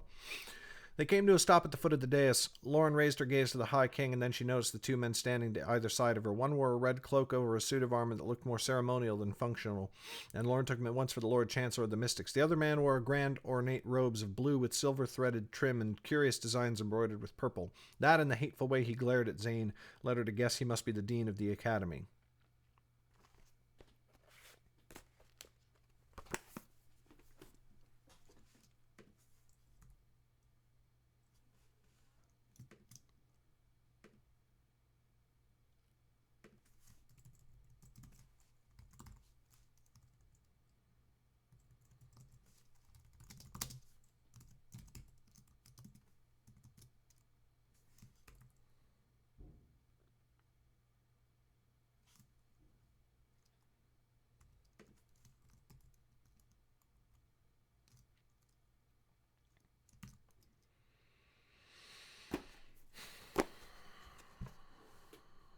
Dean is supposed to be wearing black robes. I didn't establish that until the Academy journals, but now that we're going through Shadeborn, may as well fix it.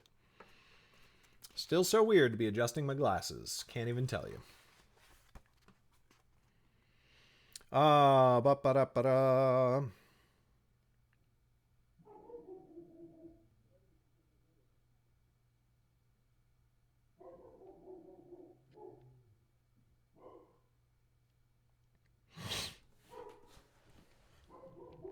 Ah, yes, the High King's courtesans. That will forever be one of the insider jokes about Underrealm.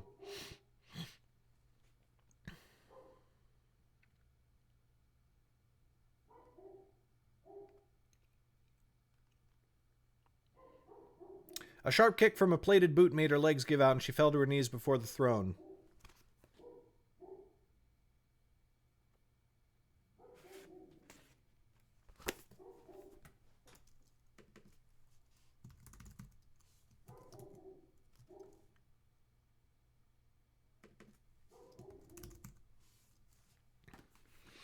The guard who had met them outside the palace stepped forth, helm under her elbow, and spoke sharply to announce them. I could use a nap.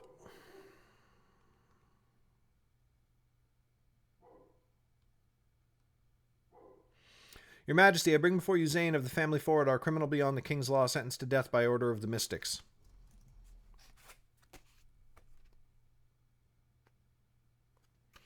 I see him, Sarah, said the High King. Her tone was neither condescending nor sharp, but Lauren thought she heard the hint of a joke inside it. And who are these others you drag in his wake? We do not know them, Your Majesty, but they came in his company. Lauren looked up to see the High King wave a hand, and Sarah stepped back. You may speak for yourselves then, travelers. Who are you, and why do you walk in the company of this wizard? Come, you mystics, speak up. Eric looked up doubtfully from where he knelt. When no one seemed likely to shove him back down, he lifted one foot to plant it flat on the floor, and then laid his arm across the knee in the position of a soldier reporting to a battlefield commander. Your Majesty, I am Eric, Knight of the Mystics. You do me great honor, but this girl in the black cloak is the one who should speak for us. Lauren's stomach did a somersault at that, and stars danced before her eyes as the High King turned to look at her with one eyebrow arched. Titters and excited murmurs burst from all the courtiers, not the courtesans, in the room, who whispered to each other behind their hands. Indeed, said the High King, and now her voice betrayed real interest. I find myself curious why a mystic would see the Florida one so young, unless she is from some noble family and I do not know it. Lauren looked sideways, panicked. Zane only raised his eyebrows at her. She shot to her feet and raised her head. Then, mortified, she realized where she was and fell back to one knee. The courtiers not the courtesans, burst into subdued laughter. No noble girl, then, I take it, said High King Annalyn, but her voice was not unkind. No, your Majesty, said Lauren quickly. That is a joke, by the way, where she starts to say, Your Grace, but then corrects it to Your Majesty. That is a joke from when I wrote this. I thought I didn't know the proper titles of address, so I said Your Grace, and then later corrected it to Your Majesty. That is a very, very subtle reference to the fact that everybody was Your Grace, and then Karen was the one who told me the proper titles of address, because Karen is amazing. I'm Lauren of the family Nelda, hailing from the Birchwood. A forest girl, said Annalyn. Tell me, Lauren, why do your words hold more weight in this room than a Knight of the Mystics? Lauren reached into her cloak and withdrew the letter from Cal. Your Majesty, I bring a letter. Annalyn looked to Sarah, who took the letter from Lauren's hand and gave it to one of the royal guard. The man climbed the dais to place it in the Lord Chancellor's hand. The Lord Chancellor was a spidery man with spidery fingers, and Lauren did not like the grimace on his face as he pried loose Cal's wax seal. Though he hardly paused before reading it aloud, Lauren saw his eyes flit quickly back and forth across the paper, taking in the message before he spoke.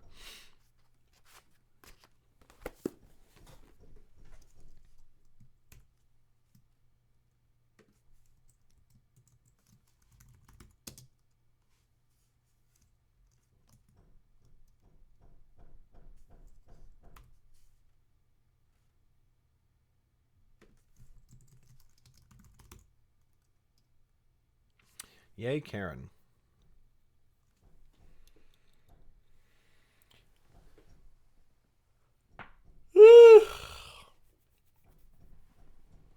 Oh, God. She bears a letter from Chancellor Cal of the family Endil. It declares that these travelers bear grave news of utmost importance to all the 9 kingdoms, for the ears of the High King and her closest advisors only. This is a gesture so haughty as to be almost offensive, said the Dean from Annalyn's other side. Lord Chancellor, can you not keep your own mystics in better order than this? This was done without my knowledge or consent, of course, Your Majesty, said the Lord Chancellor, who looked as though he very much wanted to burn the letter in his hands, and mayhap the mystics at the foot of the dais as well. Please allow me to remove this matter to my own chambers and deal with it there where it need not trouble you.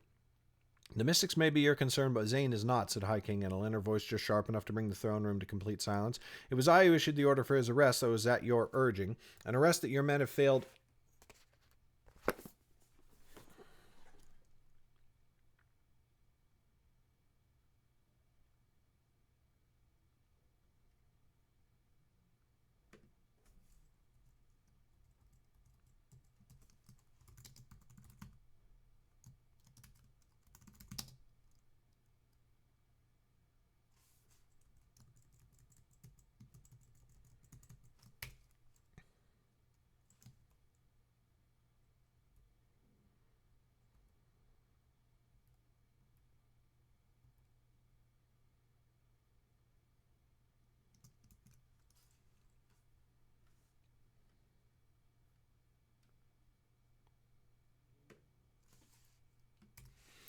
And the rest of your men have failed to carry out all these long months. Now he comes to the throne room of his own accord, bearing a letter from one of your chancellors. I think I shall pay it heed. She nodded to one of the royal guard, and he moved quickly to clear the throne room. In no time it was done. The only ones who remained were Lauren's party, the Lord Chancellor, the Dean, and the royal guard. Now, Lauren, said Enelin, and once again Lauren's heart skipped a beat at hearing her own name. Tell me this grave news that threatens all my domain. And for goodness sake, stand as you tell me, for the top of your head is not nearly so comely as those remarkable green eyes.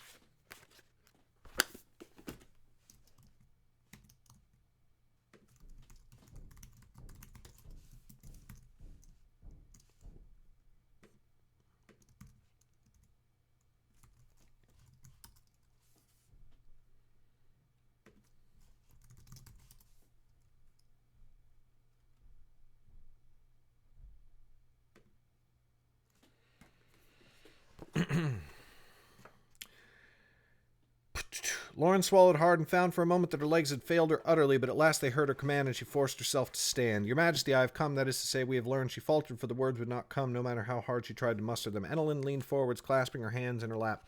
You need not worry at your choice of words, she said gently, for no matter, nor for how they will sound. If it helps, simply say it as plainly as possible, and worry not, for you are not the first to find your tongue tied in this room. Indeed, that was perhaps the greatest purpose of its design. Lauren smiled at that, if weakly, and cleared her throat. Your Majesty, the shades have returned, and the necromancer with them after many centuries. Even now they muster to make war upon all the 9 lands. We found them in the great rock mountains, and they have pursued my friends and myself ever since. The High King's eyes flashed, but at her side the Lord Chancellor only scoffed. She comes here barking the words Cal has taught to her. He has said much the same thing to me and many times over the years, as has his pet Jordell. If he wished to trouble us with this nonsense, he could simply have sent a letter and saved us all much trouble. Against her good judgment, Lauren found wrath rising hot in her breast, and not the least at the Lord Chancellor's use of the word pet to describe Jordell, who had been one of the greatest men she had ever known. She spoke almost without thinking and did nothing to hide her anger. They are real, and they have returned. We know, my friends and I, for we have seen them. And Jordell would be here to tell you himself, but he cannot, for he died fighting the Shades, alone save for us, far away in the highest peaks of the great rocks. You should consider yourself honored if you ever so much as stood in the same room as such a man. The room fell silent as death, save for the echo of Lauren's own voice rebounding from the walls. The Lord Chancellor fixed her with a glare, while the Dean's mouth sat open in a small O of disbelief. But the High King stood from her throne, one hand falling to hold on to it as if for support. Immediately the Lord Chancellor and the Dean fell to their knees, and Lauren dipped her head again. Say again, girl. Jordell of the family Adair is dead? Lauren's rage had fled her, and now she found it hard to speak around the lump in her throat. Yes, he fell in battle, saving our lives at the cost of his own. Our road has been darker ever since, Your Majesty. Enelin bowed her head, silent. No one moved or even dared to breathe too loudly. When the moment passed, she sat again. The Lord Chancellor rose, as did the Dean, although somewhat stiffly. Remove Zane's gag, said Enelin. Your Majesty, said the Dean quickly. I urge against that. He is a criminal and sentenced to death for his crimes. Furthermore, he is an abomination, an eater of magestones. We cannot know that his mind is his own.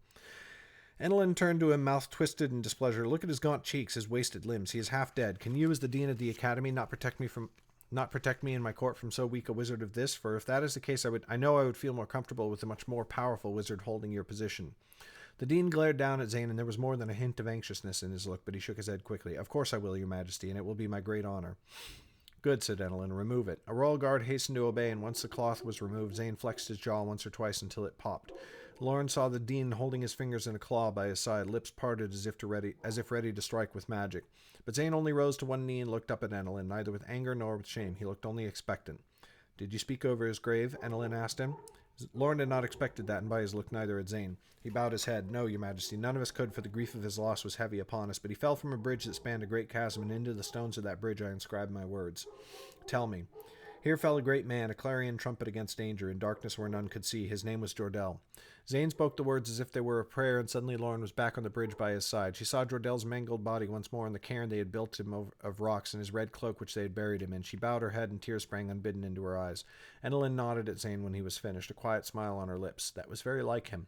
Then she clapped her hands, and it was as if a spell had been broken. Very well, she said. If you speak the truth and the shades are indeed gathering power once more, we must put a stop to it immediately. Your Majesty, it would be a mistake to act too quickly upon this, said the Lord Chancellor. You would be taking action based on the words of a known traitor and criminal, witnessed only by street urchins and children of whom we have never heard.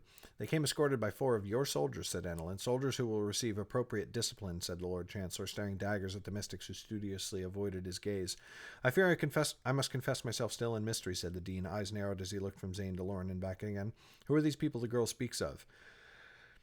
Time enough for a history lesson later, said the Lord Chancellor. For now, I recommend that we rid ourselves of these visitors. Your Majesty, with your leave, let us dismiss them and hold an emergency council to determine the best course of action. But you cannot mean to simply let Zane go free, said the Dean quickly. He has committed many crimes against the king's law and must face his punishment. Annalyn cut him off with a look. No, at least not yet. If he has returned here of his own free will, then I can at least entertain the possibility that he has atoned for his crimes or begun to. She turned to Lauren and the others. You will remain here in the palace, under guard, I am afraid, for I cannot let Zane roam free any more than I will consign him to a swift and brutal punishment. But you will not face justice until I know what is just, if you take my meaning. Your Majesty, said Zane, raising his head, my son, if I could be permitted, but she fixed him with a hard glare and he subsided. I have not yet decided what to do with you, Zane. I will not reunite you with your son only to force him to part from you again. That is a cruelty I would visit upon no child, least of all my own kin, however distant. Zane bowed to her once more, but Lauren could see him fuming. The palace guards came forwards and lifted them to their feet and escorted them towards the throne room door, but just as they turned, Annalyn called out sharply for them to halt. Forest girl, she said, I had heard that a young girl of the family Yaren was traveling by your side. Was I misinformed? Lauren found her head spinning at that, for it seemed impossible that the High King should know anything at all about her, but she forced herself to think hard, choosing her words very carefully. The girl was with us upon our road, but no longer. Annalyn's head came up slightly, like a dog catching whiff of a scent. And do you know where she is now? I have some idea where she might be, but not exactly, your Majesty. That was true enough, she reasoned. She knew Annis was on her way to Ammon, but she knew not where she was on the voyage, and in truth she did not even know where Ammon lay. The High King nodded, and Lauren felt that nod held understanding beyond words. We will speak more of this. Farewell. Then the guards' hands were upon her again, and the throne room was soon behind them. Chapter 26, done. Chapter 27, they were whisked through a series of serpentine halls in which Lauren was soon lost. Eric and the other mystics were separated and led in another direction. Before Lauren could say farewell, soon she found herself before a chamber with a great wooden door. Inside were quarters more lavish than any she had seen in her life. In the middle was a large chamber with plush chairs around the walls, as well as an ornate table surrounded by many smaller chairs for eating. Many doors led off from the main room into bedchambers, each one of which was as large as the common rooms of any inn Lauren had ever visited. Jem's eyes nearly popped from his skull at the sight of it all, and Chet was struck dumb. But Zane shrugged as he surveyed it. They are modest chambers by the palace's standards, he said. Still, it is better than the prison cell I thought to find myself in. Outside their door were posted several guards. There were 2 palace guards as well as 2 mystics, neither of whom had been among the mystics they arrived with. One of them carried no weapons, and Lauren guessed she was a wizard. Then there was a wizard from the academy wearing the same type of robes as the dean had worn, though nowhere near as lavish. Each type of guard looked at the other with as much distrust as they gave to Lauren and their friends. They spent all the rest of that day in the chamber. Jem ran about, ruffling the plush pillows and jumping on the beds until he had chosen one for himself. But Lauren, Chet, and Zane sat in the main room, silent save for the occasional answer to one of Jem's questions. Lauren could not forget that, as fine as the quarters were, they were still prisoners, and they had no guarantee of any future safety. It put a damper on any conversation, and that night they went to sleep in their separate rooms with heavy hearts, though Lauren still liked the soft feather mattress a good deal more than the hard ground of the road. The next morning, servants brought them breakfast in the main chamber. There were eggs and sliced ham and fine juices that Lauren did not recognize the taste of. Jem wolfed his meal down, but she and the others ate more slowly. After all, they had nothing to do after they ate, and so there seemed no reason to hurry. But in the midst of their meal, they heard an animated discussion just outside the door, and one voice in particular speaking very loudly. Then the door was thrown open, and a young man in fine clothing came barreling through. He took one look at them and then fixed his eyes upon Zane. Zane, he cried, you mad, mad, mad fool! What in all the 9 lands ever possessed you to come back to this forsaken island? Then he leapt forwards, dragging Zane from his chair and into a tight bear hug. Zane's eyes widened as though the very life were being squeezed from him. Lauren and Chet stared at the man in shock. His clothing was nearly as fine as the High King's own, and was gold and white like hers, with the same kind of breeches and a fine shirt. But he also wore a coat, and it was silver, and its threads shone in the early morning light that poured through the windows of the east wall. Lauren and Chet, said Zane, when the man had finally released him. May I introduce, with some reservation, the Lord Prince Aemon. Then Lauren felt her throat seize up, and she shot to her feet just as Chet did the same. She wondered briefly if she should kneel, but before she could act upon it, the Lord Prince had her wrist in his hand and was shaking it as though she were a bag filled with coins that he hoped to loosen. The girl and the boy from the Birchwood, or so I have heard, said Aemon, and the smile upon his face was brighter than sunlight. And you will be Jem of the family... Was it Noctis? I have never had a gift for names. Lauren thought Jem's smile might split his cheeks and keep running all the way to his ears. You have mine perfectly, Lord Prince, and so I would call you a liar. Jem, said Lauren, gripping his ear tight. The boy squealed, but the Lord Prince laughed and patted his shoulder. But as he looked at Lauren properly for the first time, his smile vanished to be replaced by a look of wonder. You, Lauren, is it? Come here a moment. Lauren looked at Zane uncertainly, but he looked just as confused as she was.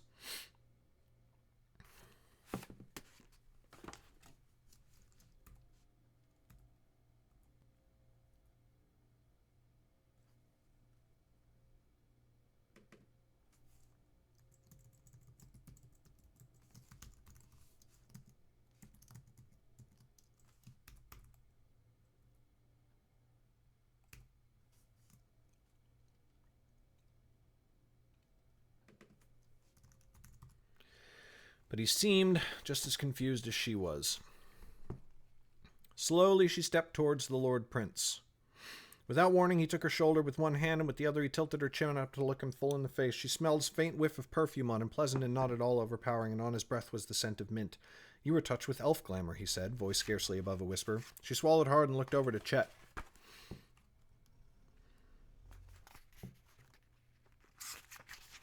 He had looked somewhat annoyed as the Lord Prince drew her so close, but now he seemed concerned. Your Highness, said Lauren, unsure of what else to say. I can see it in your eyes, said Eamon in wonder. You have had concourse with the elves. Only once before have I seen such a thing, and the tale behind it is well worth the telling. Speak, child, how came you to meet them? What did they say? Lauren swallowed hard and looked nervously at Zane. She saw in his eyes the same wonder that was in Eamon's, and also a sort of understanding. He had seen it too, she realized. The day after she met the elves, he had noticed something different in her eyes, though he knew not what he beheld. Eamon seemed to think he had frightened her, for he released her shoulder and stepped back quickly. My apologies, only I have always been intensely curious about the elves. It made me forget my manners. Forgive me. Lauren shook her head quickly. There is nothing to forgive, your highness. You need not tell me the tale of this if you do not wish it, he said, insistent now. I press too hard, and we have only just met. Though I, for one, would like to hear such a story, said Zane. Leave it be, Zane, said Eamon in a warning tone, though it was couched in a smile. Tales of the elves are things magical and precious, and belong to those who have lived them. If the girl does not wish to speak of it, you must not press her. As you say, your highness, said Zane, but Lauren saw the look in his eyes and wondered how long he would keep that promise. Others have often told me I may have some relation to the elves, Jem piped up, apparently tired of having lost the Lord Prince's attention for so long. I doubt there is much truth to it, but they must be fooled by my exceptional appearance and cunning wit. Eamon laughed out loud at that. City children are such a welcome change from the stuffy sort we always get around here. And foresters, too, he said, beaming a quick smile to Lauren and Chet. Really, anyone who has not spent the last few years upon the seat is preferable to anyone who has. Have I been away long enough to fit in that narrow category? Said Zane with a wry grin. Zane, my dear, dear friend, you have never been better company than anyone in this thrice-damned place. Eamon gave lie to the words by wrapping him in another embrace. Lauren half expected to hear a rib crack. Now take your seats again. I am livid that I missed your arrival, and so to make up for it, now you must tell me the tale of all your journeys since you left the seat. Lauren suddenly found her food bland in her mouth and her appetite gone. It seemed that all she had done for the past few days was to recount the stories of their travels, and she had no wish to do so again. Standing and pushing her chair back, she nodded to Eamon. Forgive me, your highness, but I will take my leave. He looked up at her with concern. I hope I have done nothing to offend you. None at all, she said. Not at all, she said quickly. Only I lived the tale and have told it too many times and have no wish to live through it again. He nodded, and in his eyes she saw compassion, of course. And you need not call me your highness. In this room you need call me nothing more than Eamon. She bowed again, but could not stop herself from saying, Thank you, your highness. He smiled, and she left.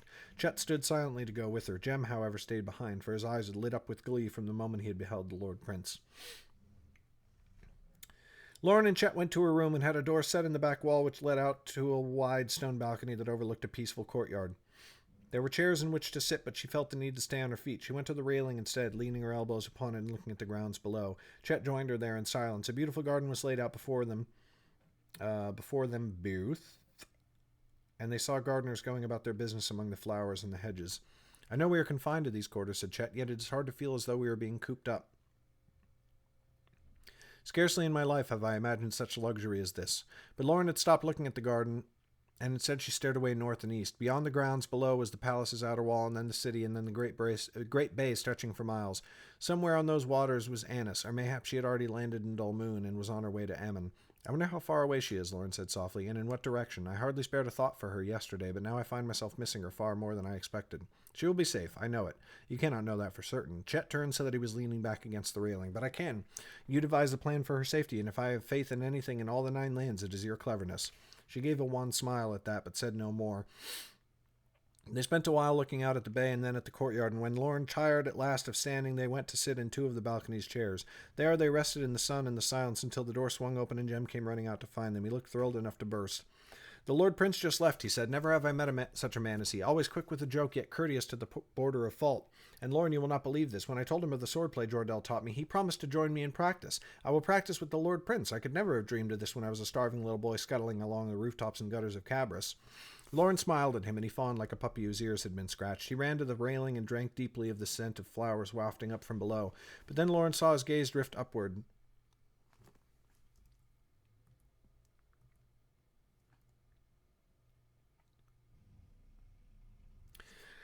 Just as hers had, until he too was looking out across the great bay. He turned to them, seeming somewhat deflated. I wish I could tell Annis of this. I miss her. She felt a pang of sorrow at the look upon his face and rose from her chair to stand beside him. With one arm around his shoulder, she tried to mask her own worry with an encouraging tone. I miss her as well, but mayhap we could write her a letter. Not to Annis herself, you understand, but we could write to Cal to tell him of the success of our mission and include a secret message for her. Jem perked up at once. That is a fine idea. I can write it, since I know you have not learned your letters. But where will we find a quill and parchment? Ask the guards at our door, she said. I think they are under orders to provide us with anything we may require.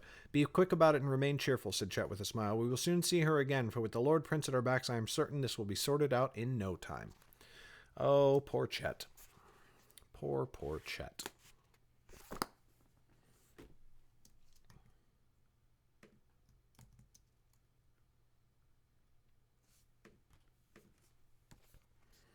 Chapter 27 done. Break time again. BRB. Noobs.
Okay, chapter 28. They soon discovered that Chet's optimism was, if not foolish, at least misplaced. Day after day passed, and they received neither word nor summons from the High King, nor could they leave their quarters as spacious as those rooms were.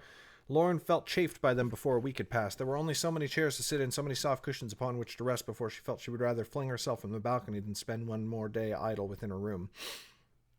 Their pleas to the guards outside their door fell on deaf ears, and even the Lord Prince Aemon grew frustrated. He visited often and told them that he spoke to the High King every day on their behalf, but to no avail. I am on her council, he says, yet she pays me no more heed than one of the guards standing in the corner. Everyone seems intent on doing nothing more than dragging their feet. Though the Dean only learned of the Shade's existence less than a week ago, he acts as if he were the greatest authority in all of Underrealm when it comes to their motives and intentions. When he is not pontificating as to their next probable course of action, he claims that this is all a ruse on Zane's part to distract my mother while he destroys all the 9 lands. Meanwhile, the Lord Chancellor counts as only caution, except that my version of caution would entail investigating the Shade's whereabouts, whereas his version means that we should do nothing. If the rest of them were anxious for action, Zane was nearly beside himself with impatience. What of the High King, he's asked for what seemed to Lauren to be the 1,000th time. In which direction does she seem inclined? She withholds her judgment, said Aemon with a sigh. She is not so shy as the Lord Chancellor, but neither does she wish to rush into a rash decision. There is wise prudence, and then there is indecisiveness, said Chet. I would call this the latter. When your decisions can change the lives of many thousands, you yourself may find much reason for being indecisive, said Aemon. But though he spoke in defense of his mother, Lauren could hear the frustration beneath his words. Zane only snorted and stared out the window with a dark expression. After 9 days had passed, the Lord Prince brought them news all... Burp, burp, burp, burp, burp.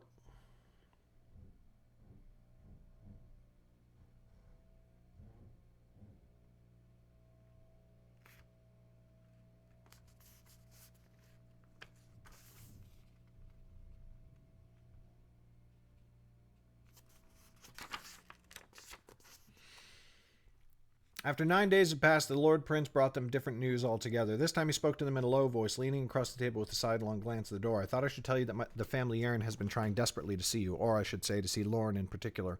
Lauren's throat went dry. Sweat sprang out upon her palms.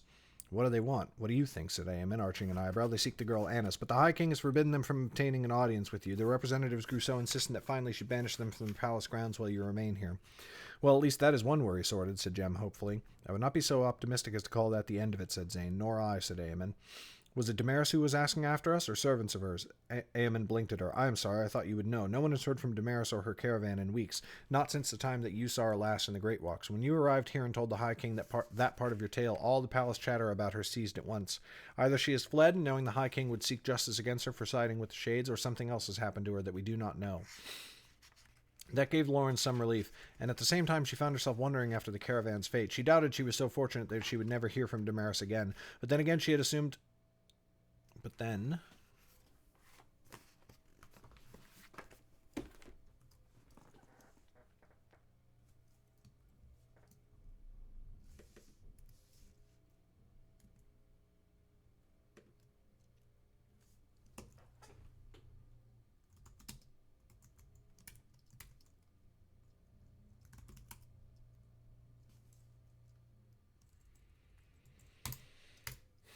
She doubted she was so fortunate that she would never hear from Damaris again, but then she had assumed the merchant was alive.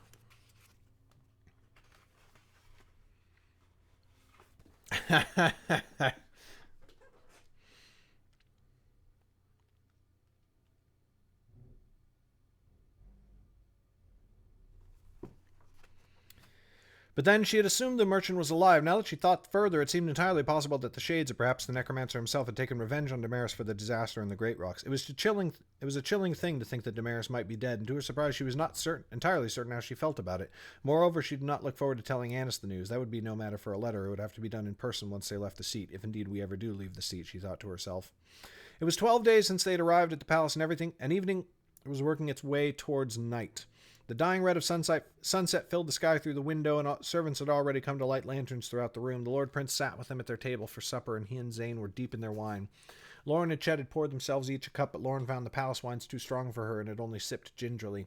Nightfall was the worst time for the mood, for it meant another day had passed without anything happening. Jem was slumped so far down in his chair that he looked like he might fall out of it at any moment. Though the Lord Prince tried to engage Zane in conversation, the wizard stared silently at his plate and hardly moved. Chet tried to smile each time Lauren looked at him, but she could see it was forced. She felt as she had for so many days now the deep lethargy of their confinement. There was a sharp sound outside their door. In her distraction, Lauren almost did not recognize it, but deep instinct prickled the hairs on the back of her neck. Half a moment later, she placed it, the hiss of drawn steel. They heard a great crash and then the screams of men being killed.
They heard a great crash and then the screams of people being killed. The door crashed open and in rushed many figures holding daggers. Lauren shouted and leapt to her feet, and together the rest of them rose from the table. At once she dove for their weapons. The High King had ordered they be returned, but they had sat useless in a corner for the last 12 days.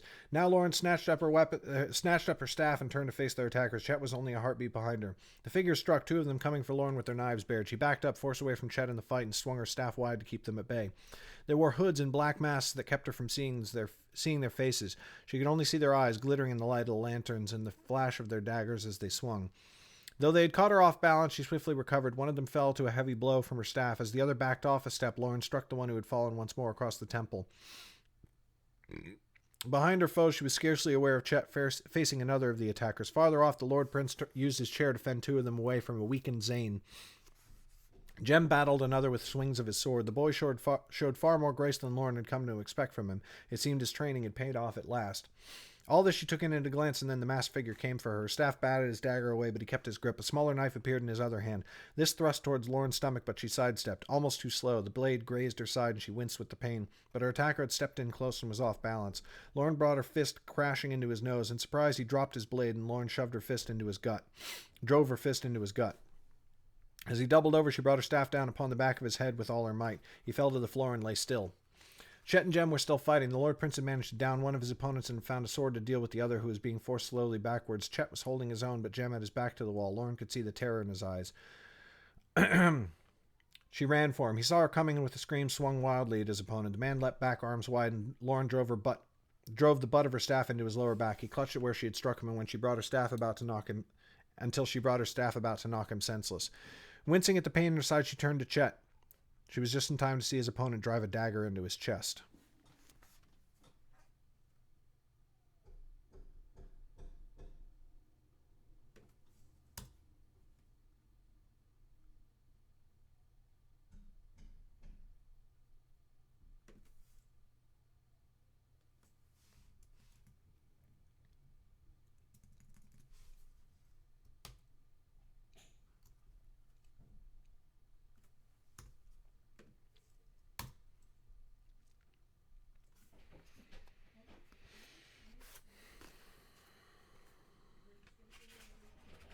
The world seemed to freeze. I have visitors. Sorry, I had a question. Mm-hmm. Could you put on mute for some second? One moment, y'all. I'll say hi to stream. Opa. Oh. Say hi. I don't know what I'm doing. Say hi. Who's Liz? Liz. Wasn't she Tater's Precious? Yeah, I changed it so that I could when I know people and when I start to think of them as their actual name, I change it so that I'm not constantly getting confused. Say hi. Look, Liz said hi. Can you say hi, Liz? No. Can you say hi, Kristen? Hey, what's up, Clooney Man? That's Kristen from Kristen. Clooney Man. Do you want to say hi to Clooney Man? No. Okay. All right, I got to mute for 1 sec, guys.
And we're back.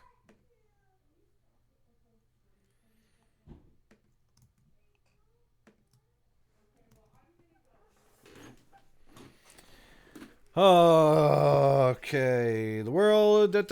Wincing at the pain in her side, she turned to Chet. She was just in time to see his opponent drive a dagger into his chest. The world seemed to freeze. All she could see was the shocked look in Chet's eye and the silver hilt of the dagger that protruded from near his heart. The blood that poured from her side and the glowing pain that came with it vanished. There was only Chet's face, which even now grew pale before her sight.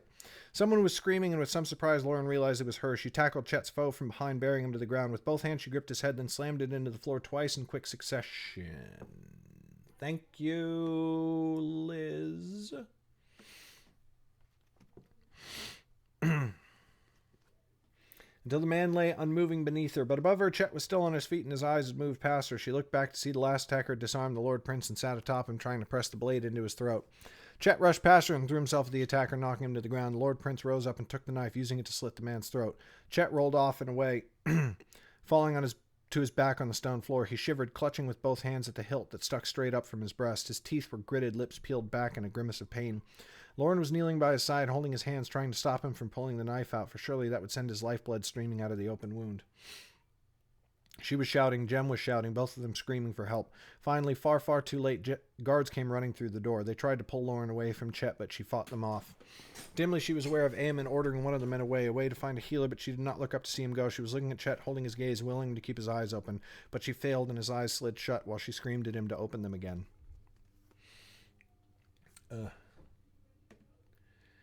Emotions! Poor Chet. Poor Chet.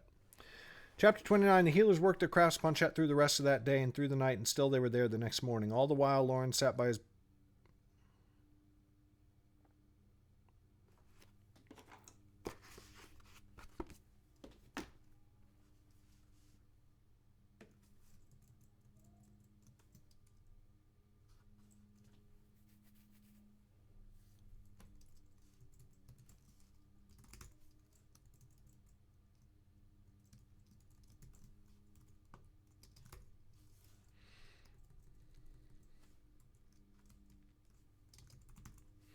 The healers worked their crafts upon Chet through the rest of that night and through the next day, and still they were there the morning after.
The healers worked their crafts upon Chet through the rest of that night and through the following day, and still they were there the morning after.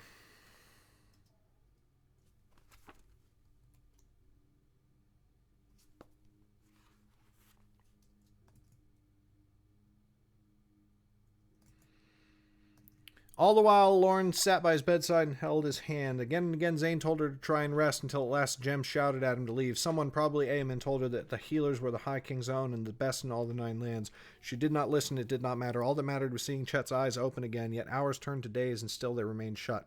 Only the rise and fall of his chest and the ragged breaths that scraped their way from his throat told her he had not left her forever.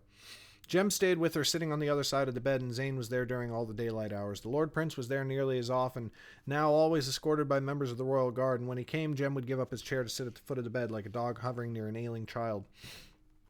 Eamon only left for the most vital duties from which he could not excuse himself, and always with deep and regretful apologies. The words fell empty on Lauren's ears, but Jem would thank him and greet him warmly whenever he returned. On the second day, with Chet's eyes still closed, Eamon told them in muted tones of all that had transpired in the palace since the attack. I owe you all a life debt now, and that is not the sort of thing I take lightly. We know the attackers were shades, of course, and so I have been speaking strongly to the High King on your behalf. It is clear now that their threat is altogether too real. If they are confident enough to strike even here, then they must be wiped out before their power grows any greater. And is Her Majesty heeding your advice at last? Said Zane. Oh, indeed, said the Lord Prince. She may not show it often in courtly settings, but as it turns out, my mother is actually quite fond of me. I can tell she is leaning towards our way of thinking, and now the Dean and the Lord Chancellor fear to speak against me. When the Dean tried, the High King nearly tore his head off. It all passed like water over Lauren, and when the words did register in the back of her mind, they came with a great wave of guilt. Chet had urged her often to turn from this course. He had come here only out of loyalty to her and perhaps out of love, but not because he believed in their cause. And now he was the one with the gaping wound in his chest, clinging to life with his chances stacked against him. Finally, on the 4th day, he opened his eyes, but only to shoot up in bed with a cry, fingers grasping at the bandages that covered his chest. Thankfully, one of the healers was present. She commanded Jem and Lauren to hold Chet's arms down while she gave him dream wine. This soon calmed Chet, and he drifted back into slumber, nestled in the thick pillows of the bed. Thus came the second stage of his healing, and it was far, far more terrible for Lauren than the first. Now Chet would awaken, but only to groan in great pain and perhaps to weep into his pillows.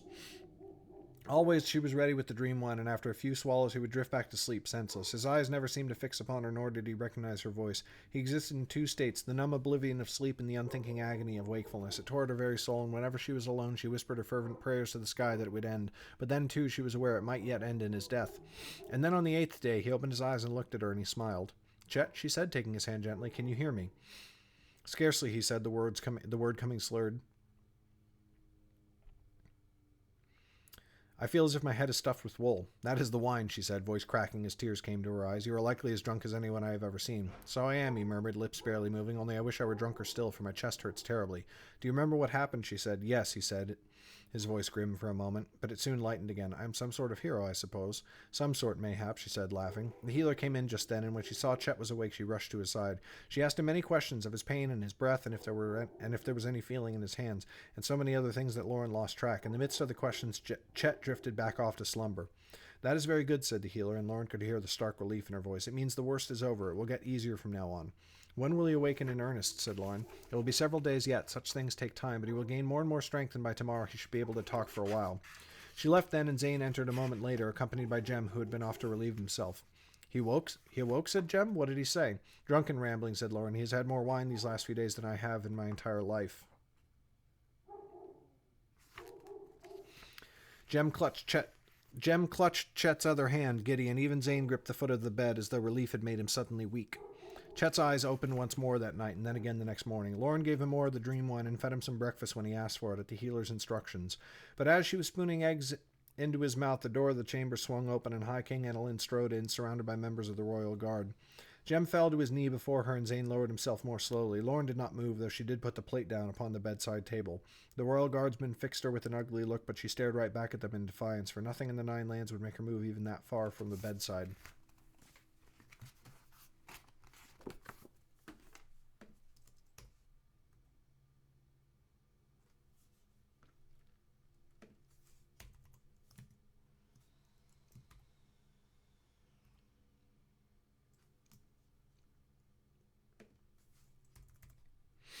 The royal guards fixed her with an ugly look, but she stared right back at them in defiance, for nothing in the Nine Lands would make her move even that far from the bedside. For her part, Enelin did not seem bothered. All of her attention was for Chet. She went to his side at once and lifted the bandages on his chest. He winced slightly, and she quickly replaced them. "I am sorry," she said. "I only wish to see for myself that you are being well tended to." "It is no trouble, your majesty, only a mild stinging," he said weakly. Enelin sat in Jem's chair, which he had left empty, and scooted it closer to the bed. She graced Lauren with a brief but warm smile, and then turned back to Chet. "I have instructed my healers to give you the very best of care. Do you want for anything? Anything at all?" "No, your majesty. They have been most satisfactory. The wine they provide, in particular, is very pleasing." Enelin smiled at that. "I imagine it would be. The wound will heal, but you will bear the scar of it forever. I wish that were not so, and yet you should wear it with pride and with my gratitude. It is the price you paid to save the life of my son, and such a debt is not easily repaid." "I will, your majesty," said Chet, "and it was my honor." She laid her hand over his. Lauren saw his face grow a little paler, and his jaw twitched as he gritted his teeth. The pain was coming back.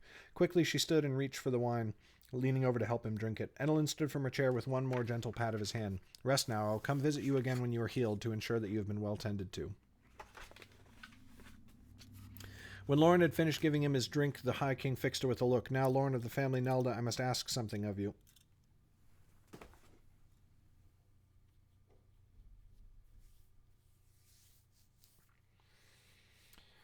Oi, oi, oi, oi, oi.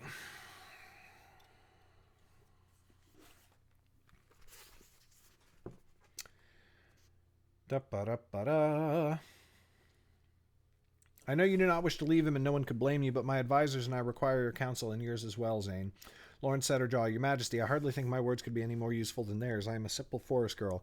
"I am beginning to think, as the Lord Prince has told me often in the last few days, that there is nothing simple about you," said Enelin, "and in this case I am afraid I must insist, for the fate of the Nine Lands may well rest upon it. We are all of us on the brink of a great and terrible time, and the bravery you have shown thus far might be the only thing that saves us in the end. But I must ask you to be brave again and lend your wisdom to our plans, for they will need every bit of help to succeed." She hardly knew how she could refuse such a request, though she still did not wish to go. But she felt Chet's hand close around hers where it rested on the bed, and he spoke gently to her. "Go, I shall be fine and will eagerly await your return. But for a short time I think Jem can get me drunk enough on his own." "And happily will I apply myself to the task," said Jem brightly. Lauren looked at Zane, the only one who had not spoken. He gave her a solemn nod. "Very well," said Lauren. "I serve at your pleasure, your majesty."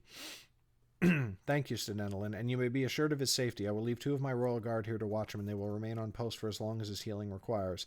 "Thank you, your majesty," said Lauren, this time with earnest gratitude. In the fitful snatches of sleep she had managed, her dreams were filled with visions of more shades breaking into their quarters to finish them all off. With a final squeeze of Chet's hand, she set off into the halls of the palace, trailing in the High King's footsteps with Zane at her side. Enelin led her back to the throne room, and this time Lauren was able to take more time to appreciate the palace's finery as she passed it by, but the trip seemed to take no time at all, for the High King's pace was quick with urgency. They passed through the throne room in a rush, though it still seemed to take an age to cross the massive space. Behind the dais was a door, and Enelin led them through it into a small chamber beyond. It looked to be some sort of war room. Upon the great table in the center was laid a map of the 9 lands which Lauren marveled to behold. She had seen only one map before in her lifetime, and it was a small crude thing that Bracken had carried with him. This was drawn in exacting detail, with the names of all the great cities inscribed with beautiful penmanship, but her attention soon went from the map to the men who stood above it, for waiting in the room for them were the Dean of the Academy and the Lord Chancellor of the Mystics. The Dean looked angrily at Zane the instant he stepped in through the door, while the Lord Chancellor cast a dark look upon Lauren. Clearly neither man thought they should be there, and yet she could see that they were not eager to speak up about their displeasure. Instead, as Enelin bade them to stand at the table over the map, the Dean and the Lord Chancellor endeavored to stand as far away as they could without actually fleeing the room. First, Enelin made them tell their tale once more in brief and point out where each event had occurred on the map. Though Lauren loathed to recount her journey yet again, she found it more bearable this time, for the High King was understanding and let her skip briefly over the darker memories. She seemed peculiarly interested in the Battle of Wellmont, and had both Lorne and Zane tell their sides of it, though Lorne did not know how her account could be helpful. "I was within the city, Your Majesty," she said after she had told the tale. "I saw very little. And my mind was greatly preoccupied during the battle," said Zane. "Yet every detail helps," said Annalyn. "Something happened at Wellmont, something we do not yet understand, and may not for a while yet. But say on." "What happened at Wellmont?" Lauren wondered what that meant, but she did as she was bidden until they had spoken of the fall of Northwood, as well as the location of the Shade stronghold in the Great Rock Mountains. But the map clearly showed where the battles had taken place, and so they spent the greater part of their time trying to pinpoint the spot on the map where they thought the Shade stronghold had been, for of course it was not marked. "It is as I suspected," she murmured. "All their activities are concentrated in the west, and have likely been strengthened by Dortian troops." "It seems that way, Your Majesty," said the Lord Chancellor. "Your Majesty does not think the Battle of Wellmont was the beginning of some petty border war," said Zane. "It was not a question." "No, I do not," said Annalyn. "I think it is a conflict motivated by the Shades, who seek to sow discord among the kings in preparation for an assault upon Underrealm. If we are correct, then you have saved the Nine Lands by bringing me this information." "What do you mean to do with it, then?" said Zane. "The High King will put forth her strength, and the mystics shall do the same," said the Lord Chancellor. "Together we will quell this uprising, unifying the kingdoms in preparation for the coming war. The Academy will send some of its strength as well," added the Dean, sounding like a child who did not wish to be left out of a game. "I am grateful we discovered it this early," said Annalyn, "as well as for the fact that you survived your journey to the seat, Lauren. Good fortune has blessed your travel, though I am certain it does not seem that way looking back on it." She thought of Jordell, of Albern, and Mag and Sten. "Thank you, Your Majesty, but it does not." "Then there's only the matter of what to do with all of you," said Annalyn. "Certainly I cannot continue to treat you as prisoners, if for no other reason than your actions to save the Lord Prince, but neither can I allow Zane to leave." Lauren balked, but when she looked to Zane, he only looked at Annalyn with grim understanding. "Your Majesty, I do not understand. Has he not proven himself?" "Mayhap," said Annalyn. "Yet you are still a criminal by law, Zane, and I cannot discount the possibility, however remote, that this is all a deception for the purpose of clearing your name. If indeed we uncover a plot by the Shades behind the war in Wellmont, then I will consider your crimes paid for in full and grant you pardon. You will be restored to full... You will be returned to full honor, and I will find you a place in my court or in any court you wish across the Nine Lands." "Your Majesty," said the Dean, "you cannot mean to pardon his blatant—" "That is enough," snapped Annalyn, and she stared at him until he subsided before turning back to Zane. "In the meantime, however, you may go wherever you wish inside the palace itself, though if you leave your chambers you will have to be escorted, and while you remain here under my care you may see your son." Zane tensed, his spindly knuckles going white where they held the edge of the table. Lauren saw tears welling in his eyes, though he blinked furiously to hide them. "Your Majesty, I—" His voice broke, and he shook his head as if to clear it. "No gratitude is necessary, Zane," said Annalyn. "Go now and see him. You have both waited long enough." He tried once more to speak, but it only came out as a sob. Hastily he turned, swiping at his eyes, and ran from the room as fast as his legs could carry him. Chapter 29 done. Here the beer.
Chapter 30. The palace fell to busy preparations as the High King's army prepared to march off to war. Aemon could not come and visit Chet so often now, though he still came by at least once a day. Zane spent most of his time with his son and was reticent to bring him to their quarters where the guards at the door plainly marked him as a prisoner.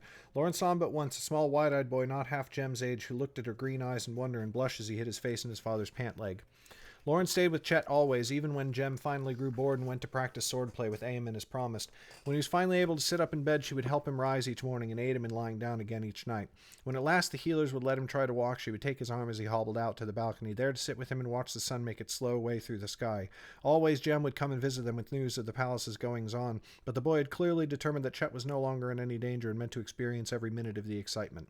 For Lauren, it was enough to simply remain with him. Then at last, the day before the armies marched forth from the seat, the healers came to remove his bandages once and for all. When they arrived, the High King came with them. Chet hastened to sit up, and Lauren took his arm to help him stand and then kneel. But Enelin seized his shoulders as he tried and made him keep his feet. Zane stood to the side, watching alongside Jem.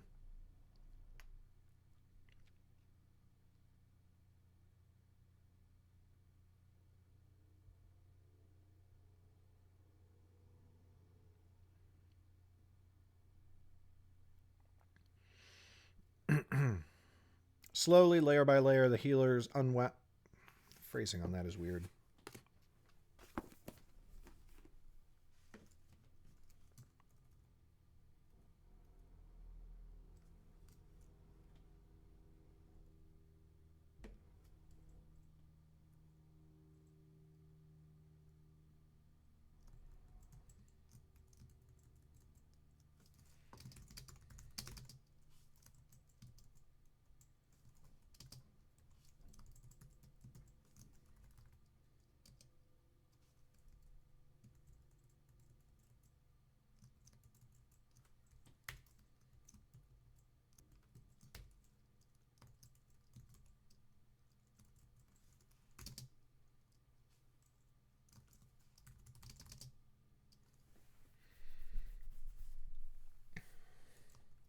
Then at last, the day before the armies marched forth from his seat, the healers came to remove his bandages once and for all. When they arrived, the High King came with them. Chet hastened to sit up, and Lauren took his arm to help him.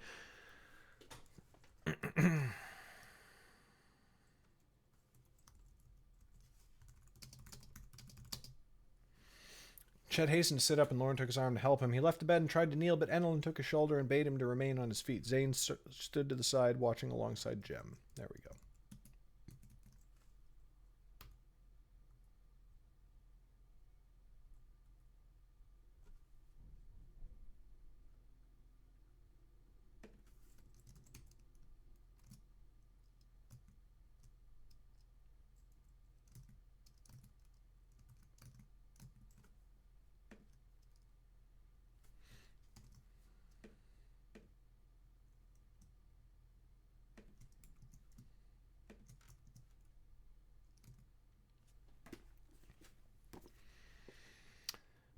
Slowly, layer by layer, the healers unwound the bandages from his wound. Soon he stood there bare-chested, clad only in his breeches, and Lauren could see his embarrassment by the color in his cheeks. On the right side of his chest was the scar, an ugly and twisted mass of flesh, treated as best the healers could, but not quite enough to leave the skin smooth.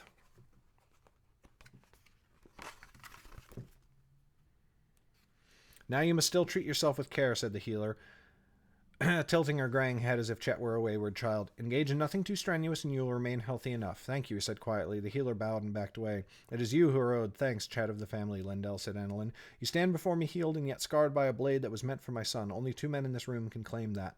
She looked at Zane as she said this, and he bowed his head.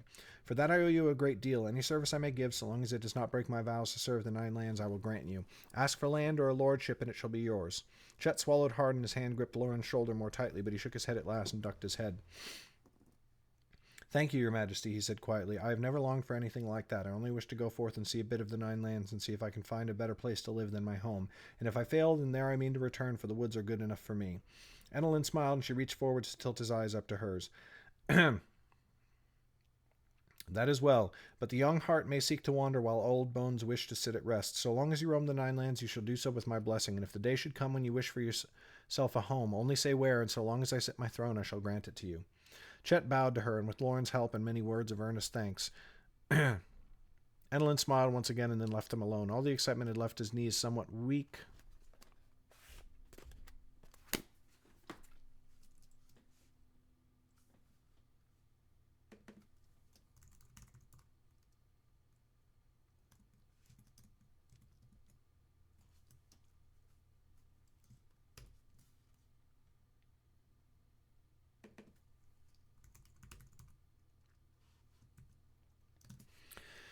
So after she helped him don a tunic, Lauren helped him hobble out to the balcony where they spent the rest of their day.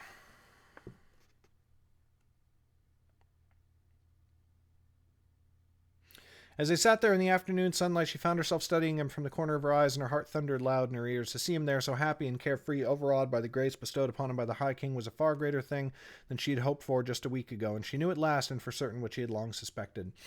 They ate an early supper alone, for Jem was somewhere wandering and Zane was with his son. Then she walked him to his bed, there in case he needed her support, but he did not reach for her except to grip her fingers with his own. He sat at the edge of the bed and she helped him remove his tunic, but when he lay back and reached for his covers, Lauren stopped him. With trembling fingers she undid the strings that held her own tunic closed at the top and then lifted it from her body. When the cloth came away, she saw him looking at her with wide eyes. "Lauren," he murmured. She shushed him and undid her belt before climbing onto the bed and then reached to undo the strings of his breeches. "Brown chicken, brown cow."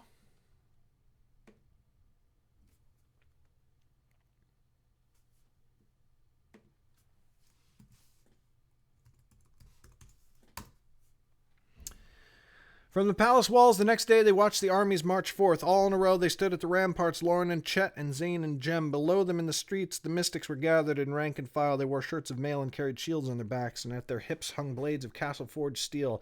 Then came the High King's army, not so great as any of the standing armies of the 9 kingdoms, but better trained and equipped with the finest of arms and armor. The tramp of their boots shook the ground so that those upon the wall could feel it, a deep shudder that still struck them long after the soldiers had vanished around the first bend in the road. "The army will grow bigger as it proceeds south and west," said the Lord Prince, who stood with them to watch the march. He had already told them with some disappointment that he and the High King herself would be staying upon the seat with a token force to guard the island. "More mystics shall join them from every city and all of the Selvan army, that portion of it which is not already committed to the war in Welmont, that is." When they decided at last to leave the walls and return to the palace, it seemed incredibly empty. Many of the castle's servants were soldiers in times of war. Yeah, I suppose that's true. And they had left so that only enough remained to serve the royalty who stayed behind. Fewer guards patrolled the wall. The very air seemed subdued, waiting expectantly like a sailor's wife at the door. Later that afternoon, Lauren was sitting with Zane in the main room of their chambers. Chet was napping in his bedchamber, for watching the army's march had tired him out. Zane had a cup of wine in one hand, but he drank from it sparingly. Lauren had discreetly asked one of the kitchen maids for silphium and concocted a tea from it. It did not taste quite so bad as she had heard, for which she was grateful, but still she had lessened its bitterness with some honey.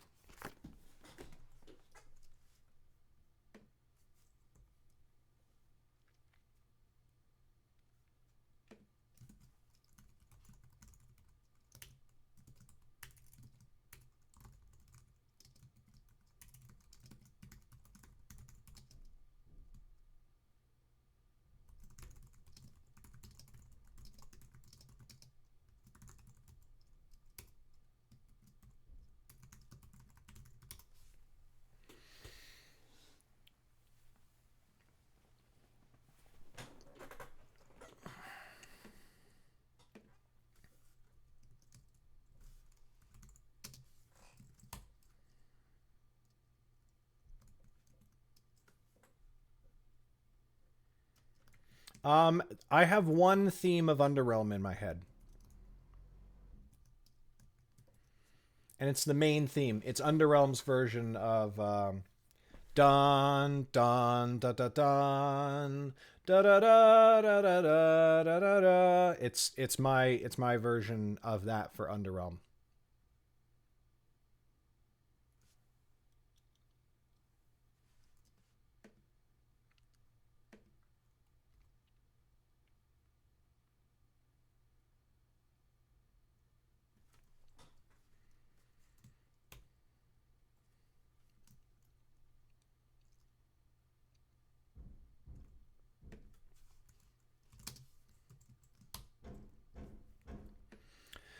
It did not taste quite so bad as she had heard, for which she was grateful, but still she had lessened its bitterness with some honey.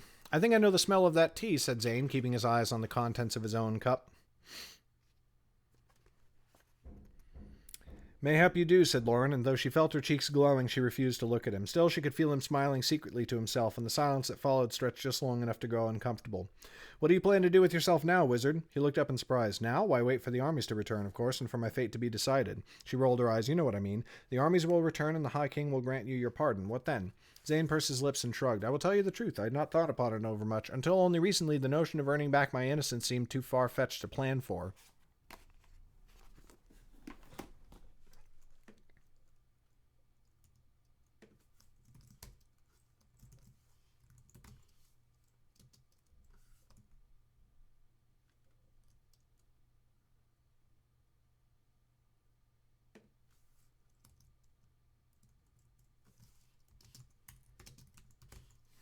The notion of earning my pardon seemed too far-fetched to plan for. But it seems, to me at least, that you and I have done our jobs, and a wizard is of little value without a court to serve, they say. Who knows but that the High King will wish to keep me around for herself? If not, I am certain the Lord Prince would take me. What of yourself, Forest Girl? Where will Lauren of the family Nelda the Nightblade journey from here? First to Ammon, of course, to join with Annis again. After that, I suppose I am like you and had not thought that far ahead. The road here occupied quite enough attention while we traveled it. But you still mean to continue your journey, said Zane. Why not? The 9 lands are wide, and I have seen precious little of them. I thought for a time to visit Hedgeman, where Jordell hailed from, and see his family if I could. I may still do that. In any case, the world will always have a place for a thief. You are no longer a simple thief, if ever you were, he said, and though your heart seeks to wander now, it may not always feel the same. His eyes wandered to the door of Chet's bedchamber as he said it. Lauren blushed again and drank of her tea.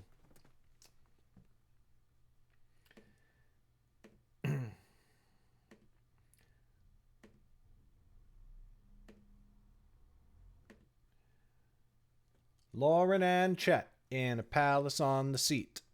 Fucking.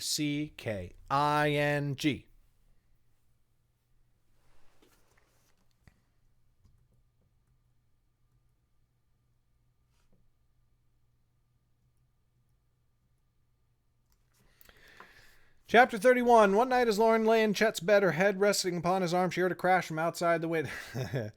Outside the window, she sat up straight, eyes peering into the darkness. Nothing followed at first, but then she heard voices shouting and the sound of many running feet. Quickly, she threw on her clothes and ran out upon the balcony, leaving her boots for the moment. Below her in the courtyard, she saw guards running, all of them towards the front of the palace. But soon their footsteps faded from hearing, and the night was still again. She went back inside, her nerves on edge. Too easily her mind turned to memories of the night the shades had attacked. She wished she had her dagger, but settled for fetching her staff and placing it on the floor near the bed. But she could not find sleep again that night and looked up suspiciously at every wayward sound. The next morning the Lord Prince came to visit them for breakfast. He seemed cheerful as ever, but she thought she saw worry lurking deep in his eyes. After they had eaten, she leaned back in her chair to look at him. Did something happen last night? I heard shouting and guards running in the courtyard. His smile dampened, though he fought to maintain it. A small disturbance and not cause for much concern. A shade was discovered within the palace grounds. The guards found him, but in the pursuit they killed him before he could be questioned. A shiver ran down Lauren's back. Chet's brow furrowed as he looked back and forth between them. Another shade, he said. That seems cause for a little concern, at least. Constables tracked down his dwelling within the city today, and he stayed alone at an inn near the western gate and arrived 2 weeks ago. It seems likely he was a lone informant sent to spy on our doings and report to his masters, but they will receive no information from him. Your screen is frozen, Liz, you say? You say your screen is frozen? Just let it go. Let it go. It can't hold you back anymore. Let it go, Liz. Let it go.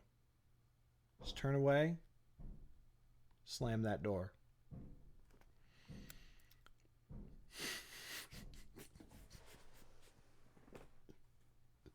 I did answer your question, Liz. I have a soundtrack. Yes, I have a theme. I have one theme in my head. One tune that, like the symbol for the Mystics, this tune has been in my head since I was a little kid.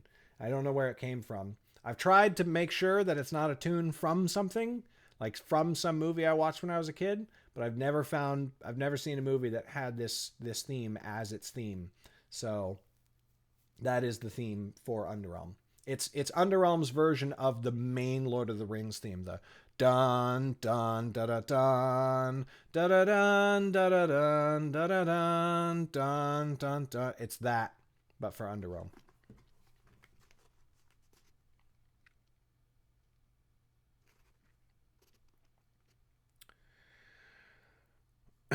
He quickly turned the conversation to other matters and soon had Chet and Jam Chet and Jem talking animatedly, but Lauren thought only of the shade for the rest of their meal and for the rest of the day besides. I think I will go into the city today to retrieve my dagger, she told Chet as they sat together in his room later. Why, he said. The guard around our room has been doubled and the palace is on high alert. The shades would not try to attack us again. It will give me some peace, she said. I have thought of it often, and though I trust Zane's friend Arles, still as long as the dagger is gone from me, I feel as though something is missing. He slid closer and slipped a hand about her waist. Are you sure? Is there any way I can persuade you to stay? She slapped his hand and kissed him, and when at last she pulled back, he was smiling. No, there is not, brigand. I will return presently. If you remain awake, then you may do all the persuading you want. Her black cloak had hung unused on a hook by the door since almost the first day they arrived. Now she went to fetch it, wrapping it around herself before slipping out the door. She and the others had been given free rein to explore the seat, all but Zane, and so the guards hardly glanced at her as she slipped past them and out into the night. Guards challenged her at the gate, but she told them she only wanted to go for a stroll. They led her into the streets, which were now lit by torches against the darkness. Though the sun had set many hours ago, still there were plenty of wanderers, and she soon lost herself in the crowd. She remembered the route they had taken to reach the silversmith's shop, and soon found herself standing before his large red door. As they had done last time, she slipped around the back to knock on the service entrance. Arl opened it after just a few knocks, peering out at her from the warm glow of his home. You are Zane's friend, he stammered. Forgive me, my memory. Lauren, she said with an easy smile, I've come for my things. He blinked twice and then whirled and scampered into the workshop. Of course, come in. They've been kept safe, of course, for I heard about all those goings-on at the palace, so glad to hear you and Zane were not beheaded after all. He gave a little cackle, and Lauren forced a smile. There was a crack in the floor she had not noticed, and into it the smith drove a metal spike. This he levered up until one of the stones came loose. Beneath was a shallow hole, and in the hole was her box. Arl fetched it for her and placed it gingerly in her hands. There you are, girl. No one knew it was here, and no one knew it was inside. Not even me. He gave another odd little giggle. Thank you, said Lauren in earnest, for just to hold it was a relief. He turned away discreetly while she fetched her dagger and the packet of maidstones from the box. When she was done, she closed it and handed it back to him. I am in your debt. If ever I can be of service to you. Do not make me laugh, said Arl, waving his hand. Anything for a friend of Zane. Come and visit whenever you wish, or if you ever need goods of silver. By the way, I've decided I'm going to write a short story. It's going to be entirely set in Arl's shop, in his little silversmithy, and it's just going to be maybe one night or maybe a few nights in a row of the shit that comes through his shop.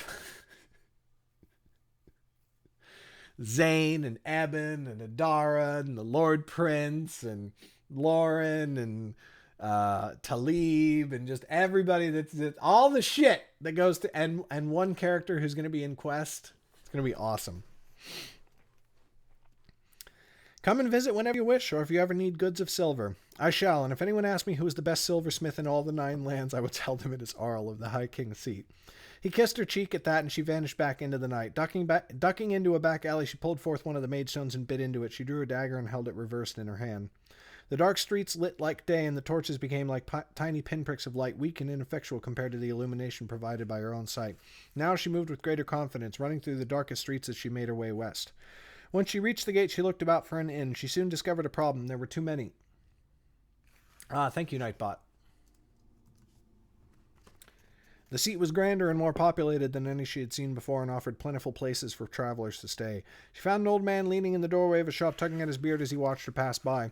Lauren stopped short, went to him, and gave him her friendliest smile. Good evening, friend. I heard tell the constables came through here searching in the room of some dead man. Can you tell me what inn they went to? I heard something that sounded like that, said the old man, but age is the great poison of memory, they say, and it has only one antidote.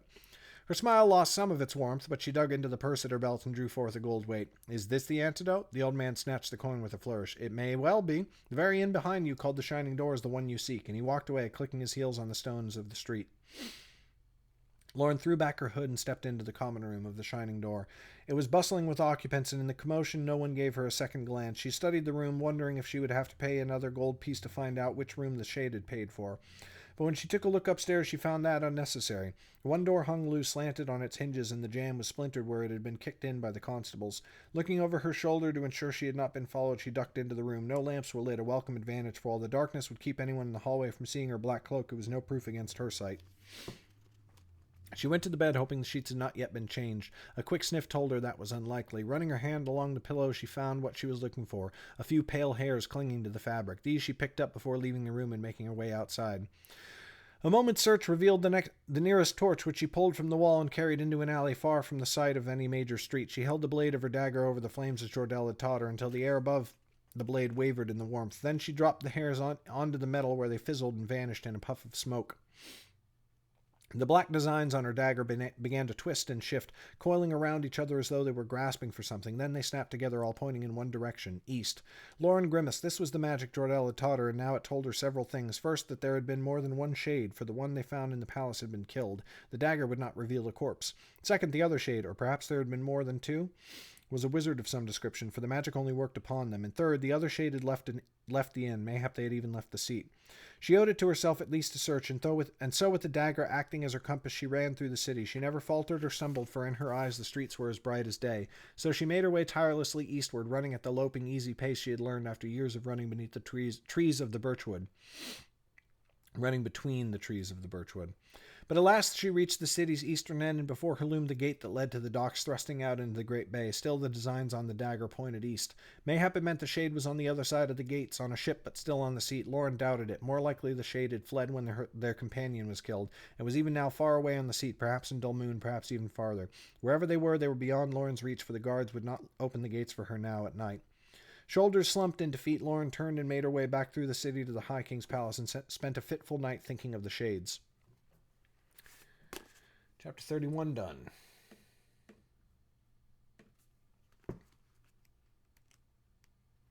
All right, quick break time. Oh my God, yes. Please, Redtail, Meg. Please, God. Oh, that sounds so good. All right, everybody else, going on a quick break. I'll be right back.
Hey, we're back. So close to the end of this book, it's crazy.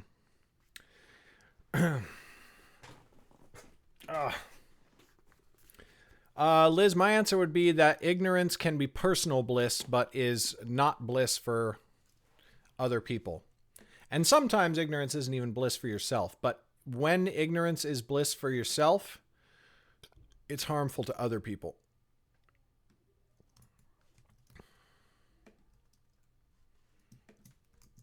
Like, ignorance of racism is why racism is one of the big reasons why racism is such a problem. Right? So people who are unaware of how racism works and how prevalent it is in society, they probably think everything's great, you know? But, so it's bliss for them, just not bliss for the people who are victims of that situation.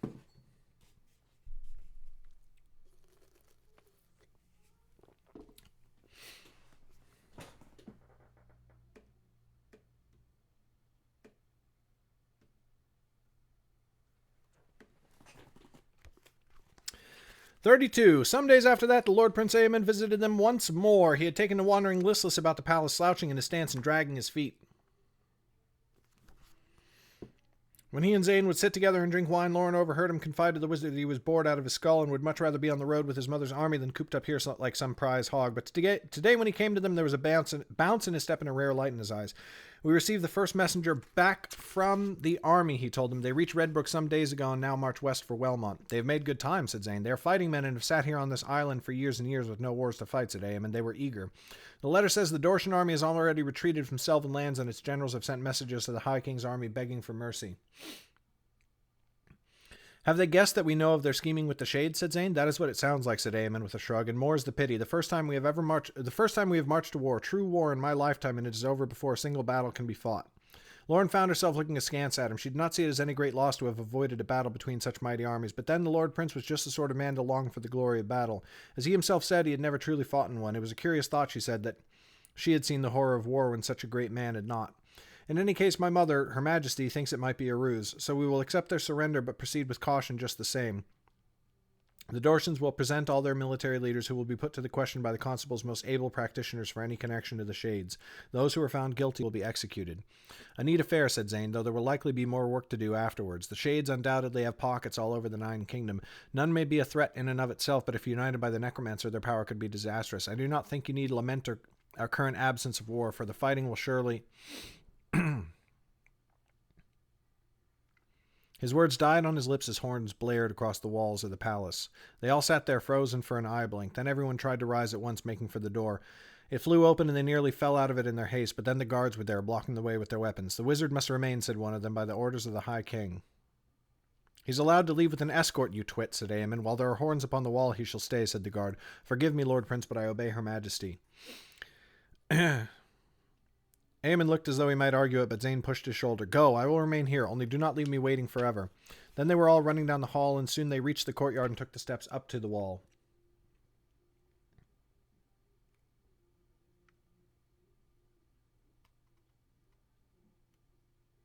Ignorant of racism, implicitly the notion of race. Well, I mean, nobody's ignorant of the notion of race. But there are people who believe that racism is totally gone in America and that it doesn't exist. But I don't see your point. Wouldn't they actually be oblivious of it? Yeah, that's the point. They're ignorant of it, and so they're like, oh, everything's fine and dandy. It's wonderful.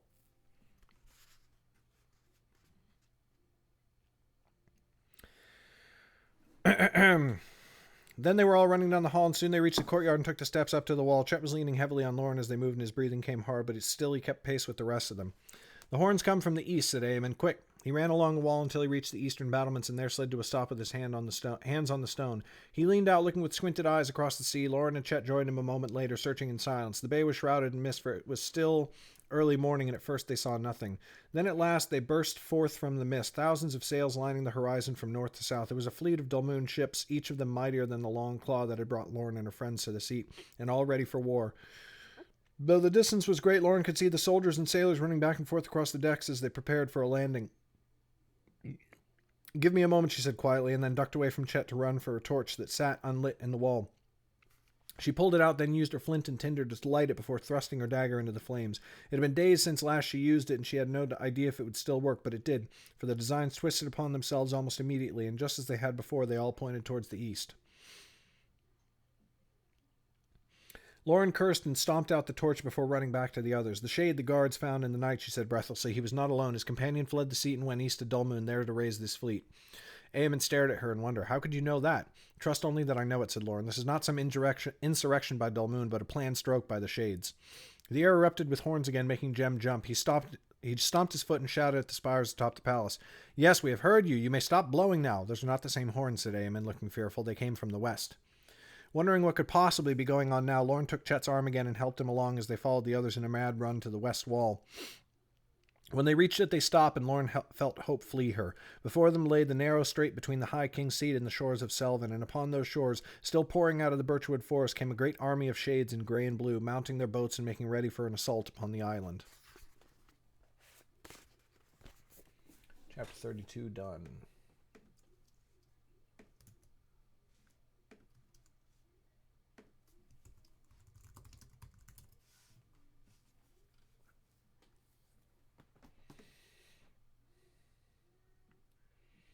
Been pretty good, Battlemaster. How you doing?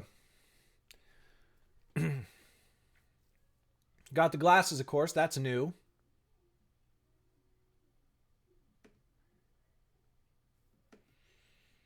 But yeah, other than that, things are going well.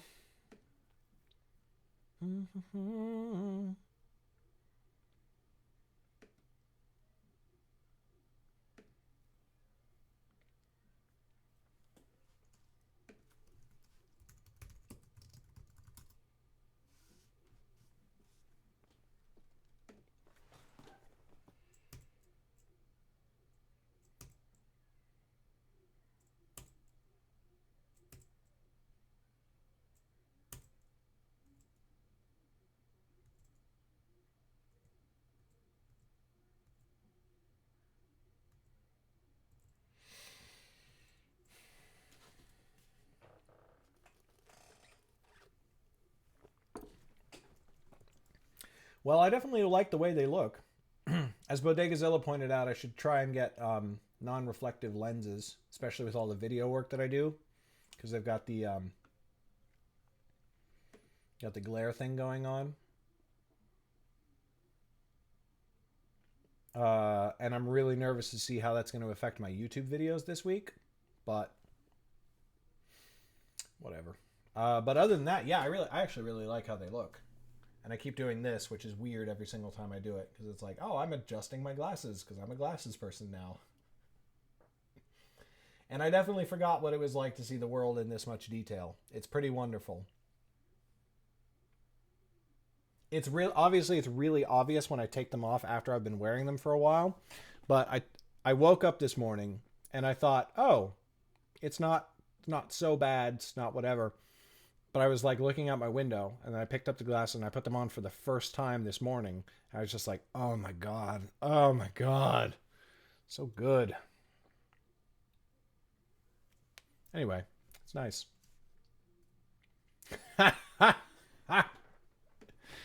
Oh, a writer without glasses is like a wizard without a staff.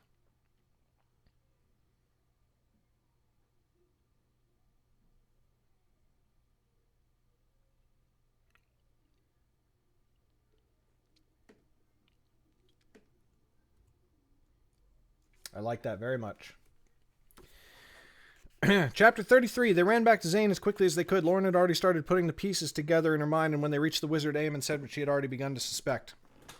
It was all a ruse, he said, gasping from the run. The shades meant for us to think that Wellmont was their doing.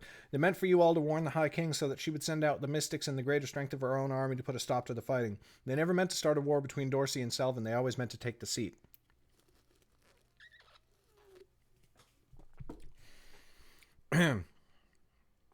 Zane's eyes were wide, and for the first time since she had known him, Lauren thought he looked truly terrified. They will sack the city. They will kill anyone they can get their hands on. But Lauren herself felt sick, as though she could barely keep down her gorge. It is our fault. We thought we were warning them, but we were only delivering the very message the Shades wanted us to bring. Aemon shook his head quickly. You cannot blame yourselves for that. You could have done no differently than you did. We have been outfoxed, as simple as that. Nothing is simple. I have doomed the seat and mayhap all the 9 kingdoms, all because I thought to assume Jordel's place and take charge of a war I was never prepared to fight. You did just what he would have done, and so you cannot insult yourself without insulting his memory, said Aemon. So ask yourself now, if Jordel were here, what would he do? Lauren swallowed, eyes darting around, trying to think. She could only picture the sails coming in upon the horizon in the shapes of gray and blue pouring from the birchwood. He would save the High King. That is the only thing we can do. She must survive. Just my thought, said Aemon. Let us see to it. They went to the door, but once again the guards stopped them. There were 3 of them, 2 swordsmen and a wizard, and their faces were hard. I am sorry, Lord Prince Aemon, said the one who had spoken before. I cannot disobey the High King. Aemon looked over his shoulder as though exasperated, but he fixed Lauren with a knowing look. She nodded. Quick as a blink, Aemon seized the guard's tunic. His forehead came crashing down on the bridge of the man's nose, and the guard crumpled to the floor. Lauren leapt past the other for the wizard, whose eyes glowed white as she reached for her magic. But Lauren knew she was a fire mage, and Jordel had taught her something of how to deal with them. She clapped her hand over the woman's mouth to keep her from speaking, then drove a fist into her gut. The light died in her eyes, and as Lauren punched her in the jaw, those eyes rolled backwards. The old woman collapsed. Behind her, Aemon had already knocked the other guard unconscious. A poor reward for doing their duty, he said. I shall have to remember to make things right with them if any of us survive this. Then they were flying through the halls of the palace, which had erupted into a torrent of confusion. Soldiers, guards, and servants ran every which way, none of them seeming to know which way to go. But everywhere they went, Aemon cried, Warriors, to me, to your Lord Prince, and to the High King. The rest of you flee the seat, to me, to me. They heard him, and armed soldiers and plate stopped their scrambling to follow. Soon they had a fair little procession making its way through the palace until they came to the throne room and found it guarded by men with spears. They leapt forwards to attack, but stopped when they saw the Lord Prince and raised their weapons. Aemon kicked open the door and ran in, Lauren and the rest at his heels. The High King stood by her throne, and to Lauren's amazement a squire was helping her into a suit of plate armor. But she looked at Aemon and the rest of them as though this were any ordinary afternoon upon the island, and raised an eyebrow as if in mild interest. Lord Prince Aemon, she said, have you any more news about what is happening, or must I continue listening to counselors who have no counsel? Aaron! Zane saw his son standing among the courtiers clustered near the throne and went running for him. Papa! The boy leapt into his father's arms and held him tight. I ordered him to be retrieved the moment the horn sounded, said the High King. Thank you, your majesty, said Zane, his voice shaking.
Want to say hi to stream?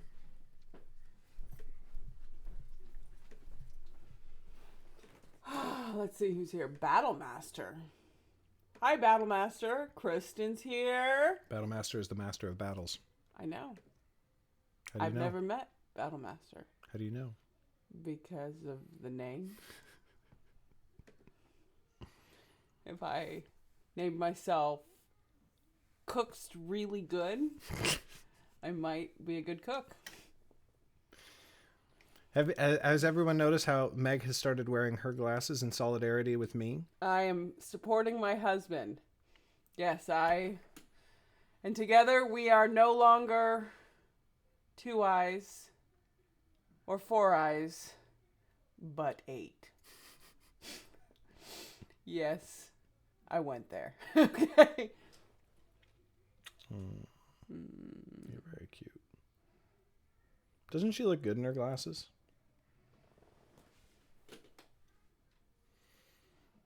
How dare you, Kristen? Ugh. AFK'd. Afka. AFK'd. All right, babe. I'm almost done with Shadeborn. I know. You know why I know? Because you're watching stream. I pop in every now and again. Love you. Just know I might be watching. Okay.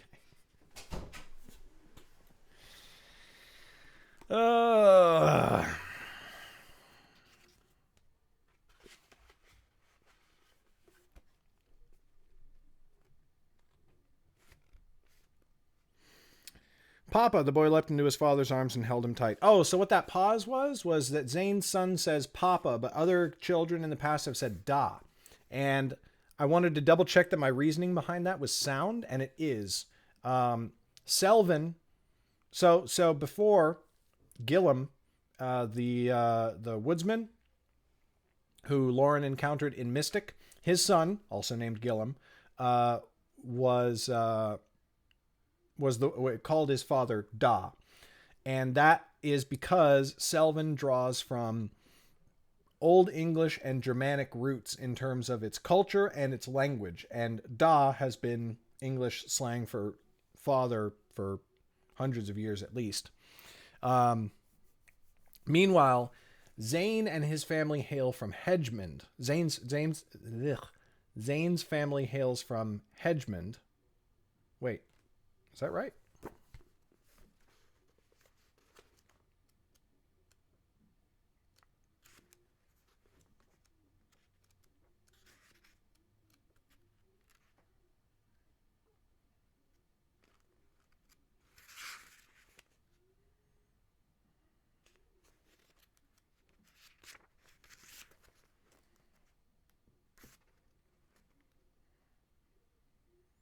Oh, he's from Wadeland.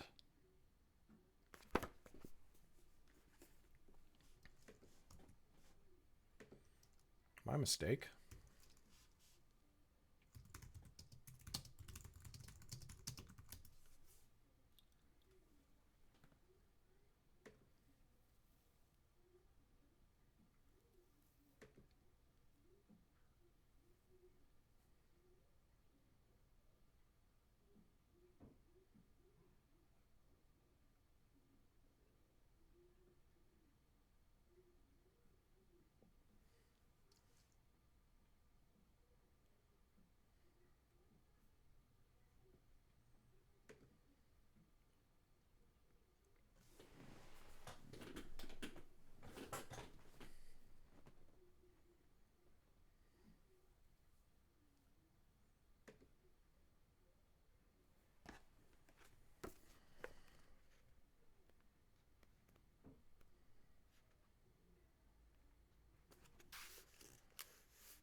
Yeah, no, I'm making notes in my story Bible. I'm just making sure that my notes are accurate.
Why is it?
Oh, that's cool. Never heard of that.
It is so. I mean, it kind of makes sense, but it is so hard to find translations into any Native American language that I can find. Like Google Translate doesn't seem to have.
Fuck's sake.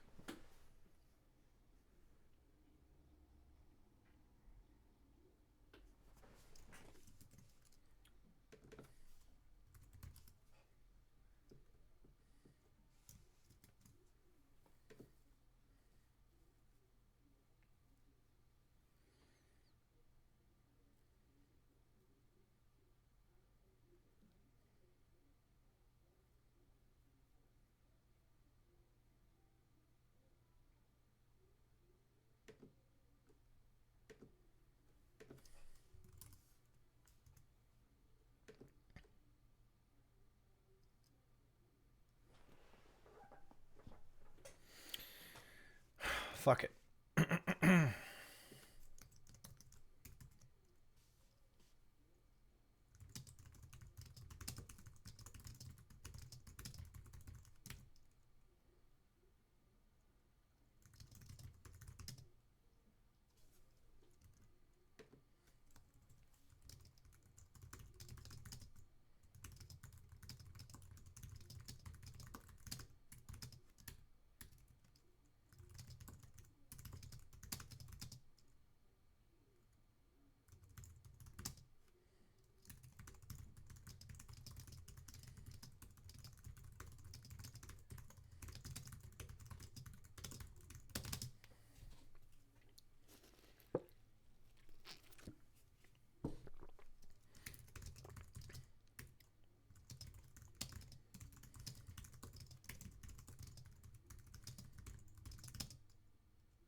Okay. Notes taken. Fucking finally. And moving on. So, Zane's son would indeed say, Papa. I ordered him to be retrieved the moment the horn sounded, said the High King. Thank you, Your Majesty, said Zane, his voice shaking. Your Majesty, the shades attack from the shores of Selvin, said Aemon. They are pouring from the birchwood in great strength. Even now they board boats to cross the channel and may already have arrived at the island's western gate. Do you think we can hold them? Mayhap we could, but at the same time a fleet comes from the east. They are ships of Dull Moon.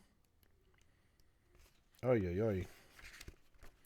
We thought the Shades had enlisted the help of Dorsey, but that was a deception. They have mustered Delmoon to their banner and mean to take the seat to stake their claim to power. A clever ruse, said Annalyn. I might have known the warning came to us too easily.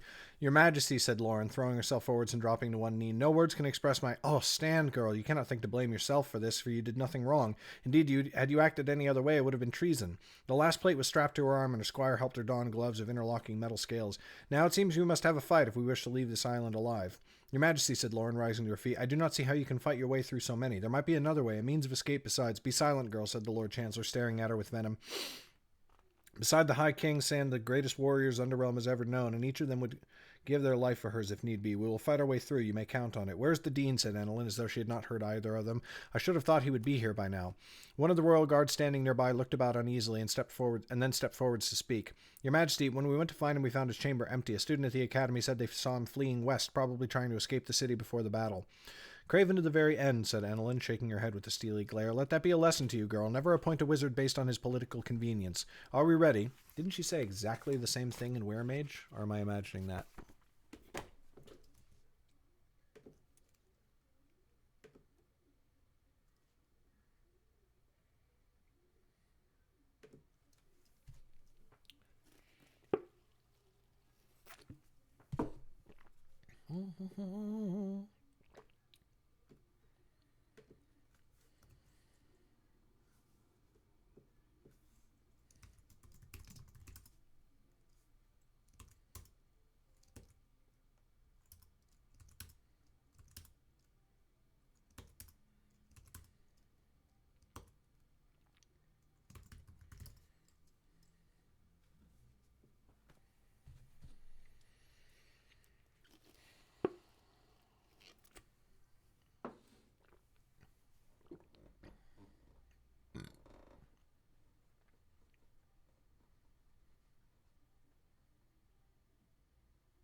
With Underrealm on the brink of war, I cannot choose a dean for political reasons the way I did when I chose Cyrus. Yeah, so she did say pretty much the exact same thing in Weremaid, so we're going to change that.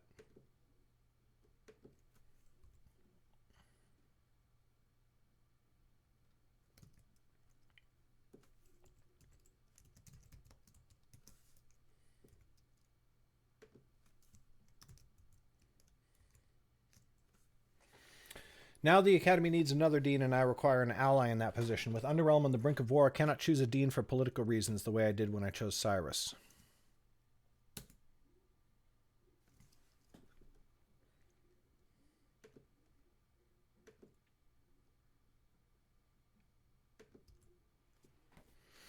Da da da da da da da da da da.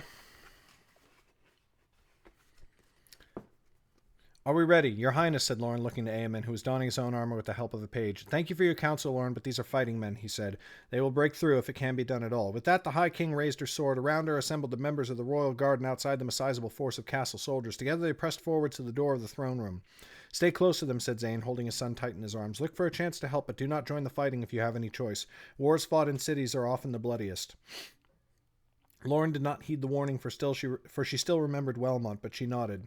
Quickly the procession made its way into the palace's main hall. Still there was no resistance. Lorne hoped they might reach the city before they encountered the Shades. Out in the street she thought she might be able to find a path to escape if the High King should become surrounded. Here in the palace, with only a single door to march through, it felt as if they were walking into the jaws of death itself. The palace's front door crashed open, and soldiers in blue and gray charged in with a roar. Over their heads flew black arrows.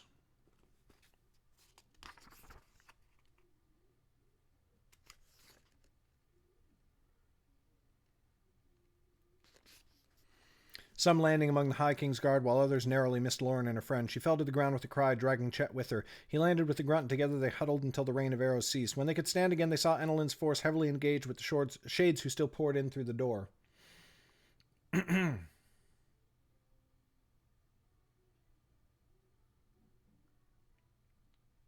What is what you see?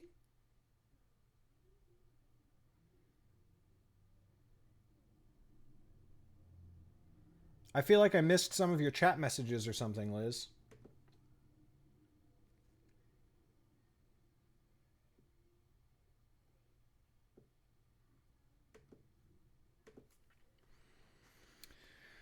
Oh, ba ba ba ba ba bum, ba ba ba ba ba bum, ba ba ba ba ba bum bum.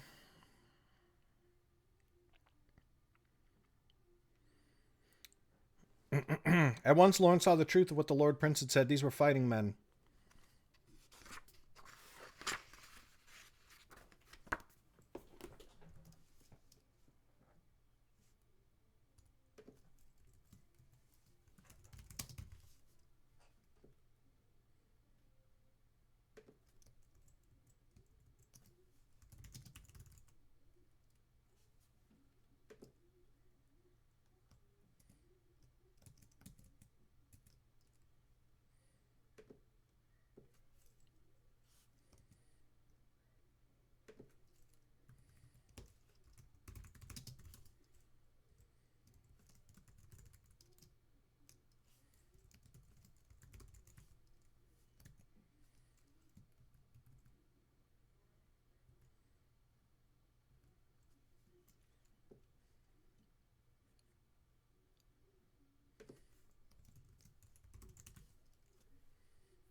At once Lorne saw the truth of what the Lord Prince had said. These were fine warriors. Their armor was thick and true, and the blows of their enemies could not pierce it. Their swords were sharp and gleaming, but soon streaked with the red of blood. Enelin and Eamon were in the press, and every time an enemy drew near, they struck quickly to cut them down.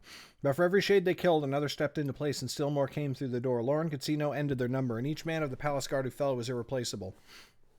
"Retreat," she cried in panic. "There are too many." Mayhap someone heard her, or mayhap they saw the truth for themselves. In any case, someone with a battlefield voice called to withdrawal, and they backed away slowly, making the shades pay in blood for every foot of their advance. Armored hands seized the High King and the Lord Prince and dragged them backwards out of the fighting and into the open space behind. The royal guard came with them, while the rest of the soldiers formed a rear guard to slow pursuit. "Quickly," said Eamon. Blood ran down his face, but Lorne could not tell if it was his own. "They will cover our escape." Into the palace. They fled, and quickly, but still the clash of steel on steel followed them through the halls.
That is amazing.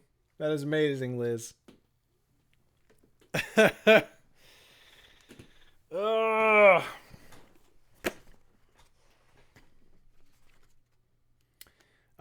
It's time to end off. I'm very close to the end, but this is still at least another hour's worth of work. So I'm going to end off for lunch and for a quick but important errand I want to run. We'll see how it goes. Gonna end off, go get some food, go for a small walk for my errand, and then I will come back. I like that. I like that very much, Liz. Feel free. Call me G-Rock as much as you want.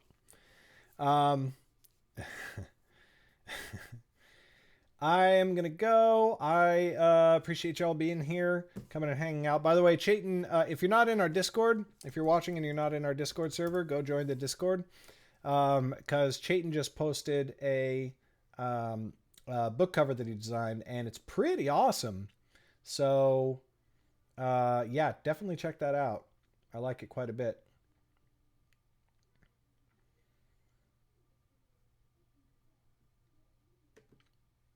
Yes, Chayton is Richie.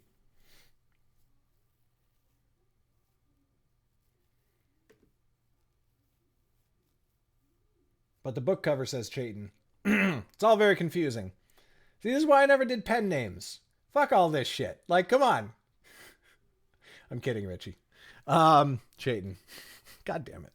All right, I'm going to go. I'll probably be back in a little bit because we are going to finish this book today. And then we just have one more book left. And then on Wednesday, we start Yaren. All right. Thanks so much for watching. Catch you next time. Bye.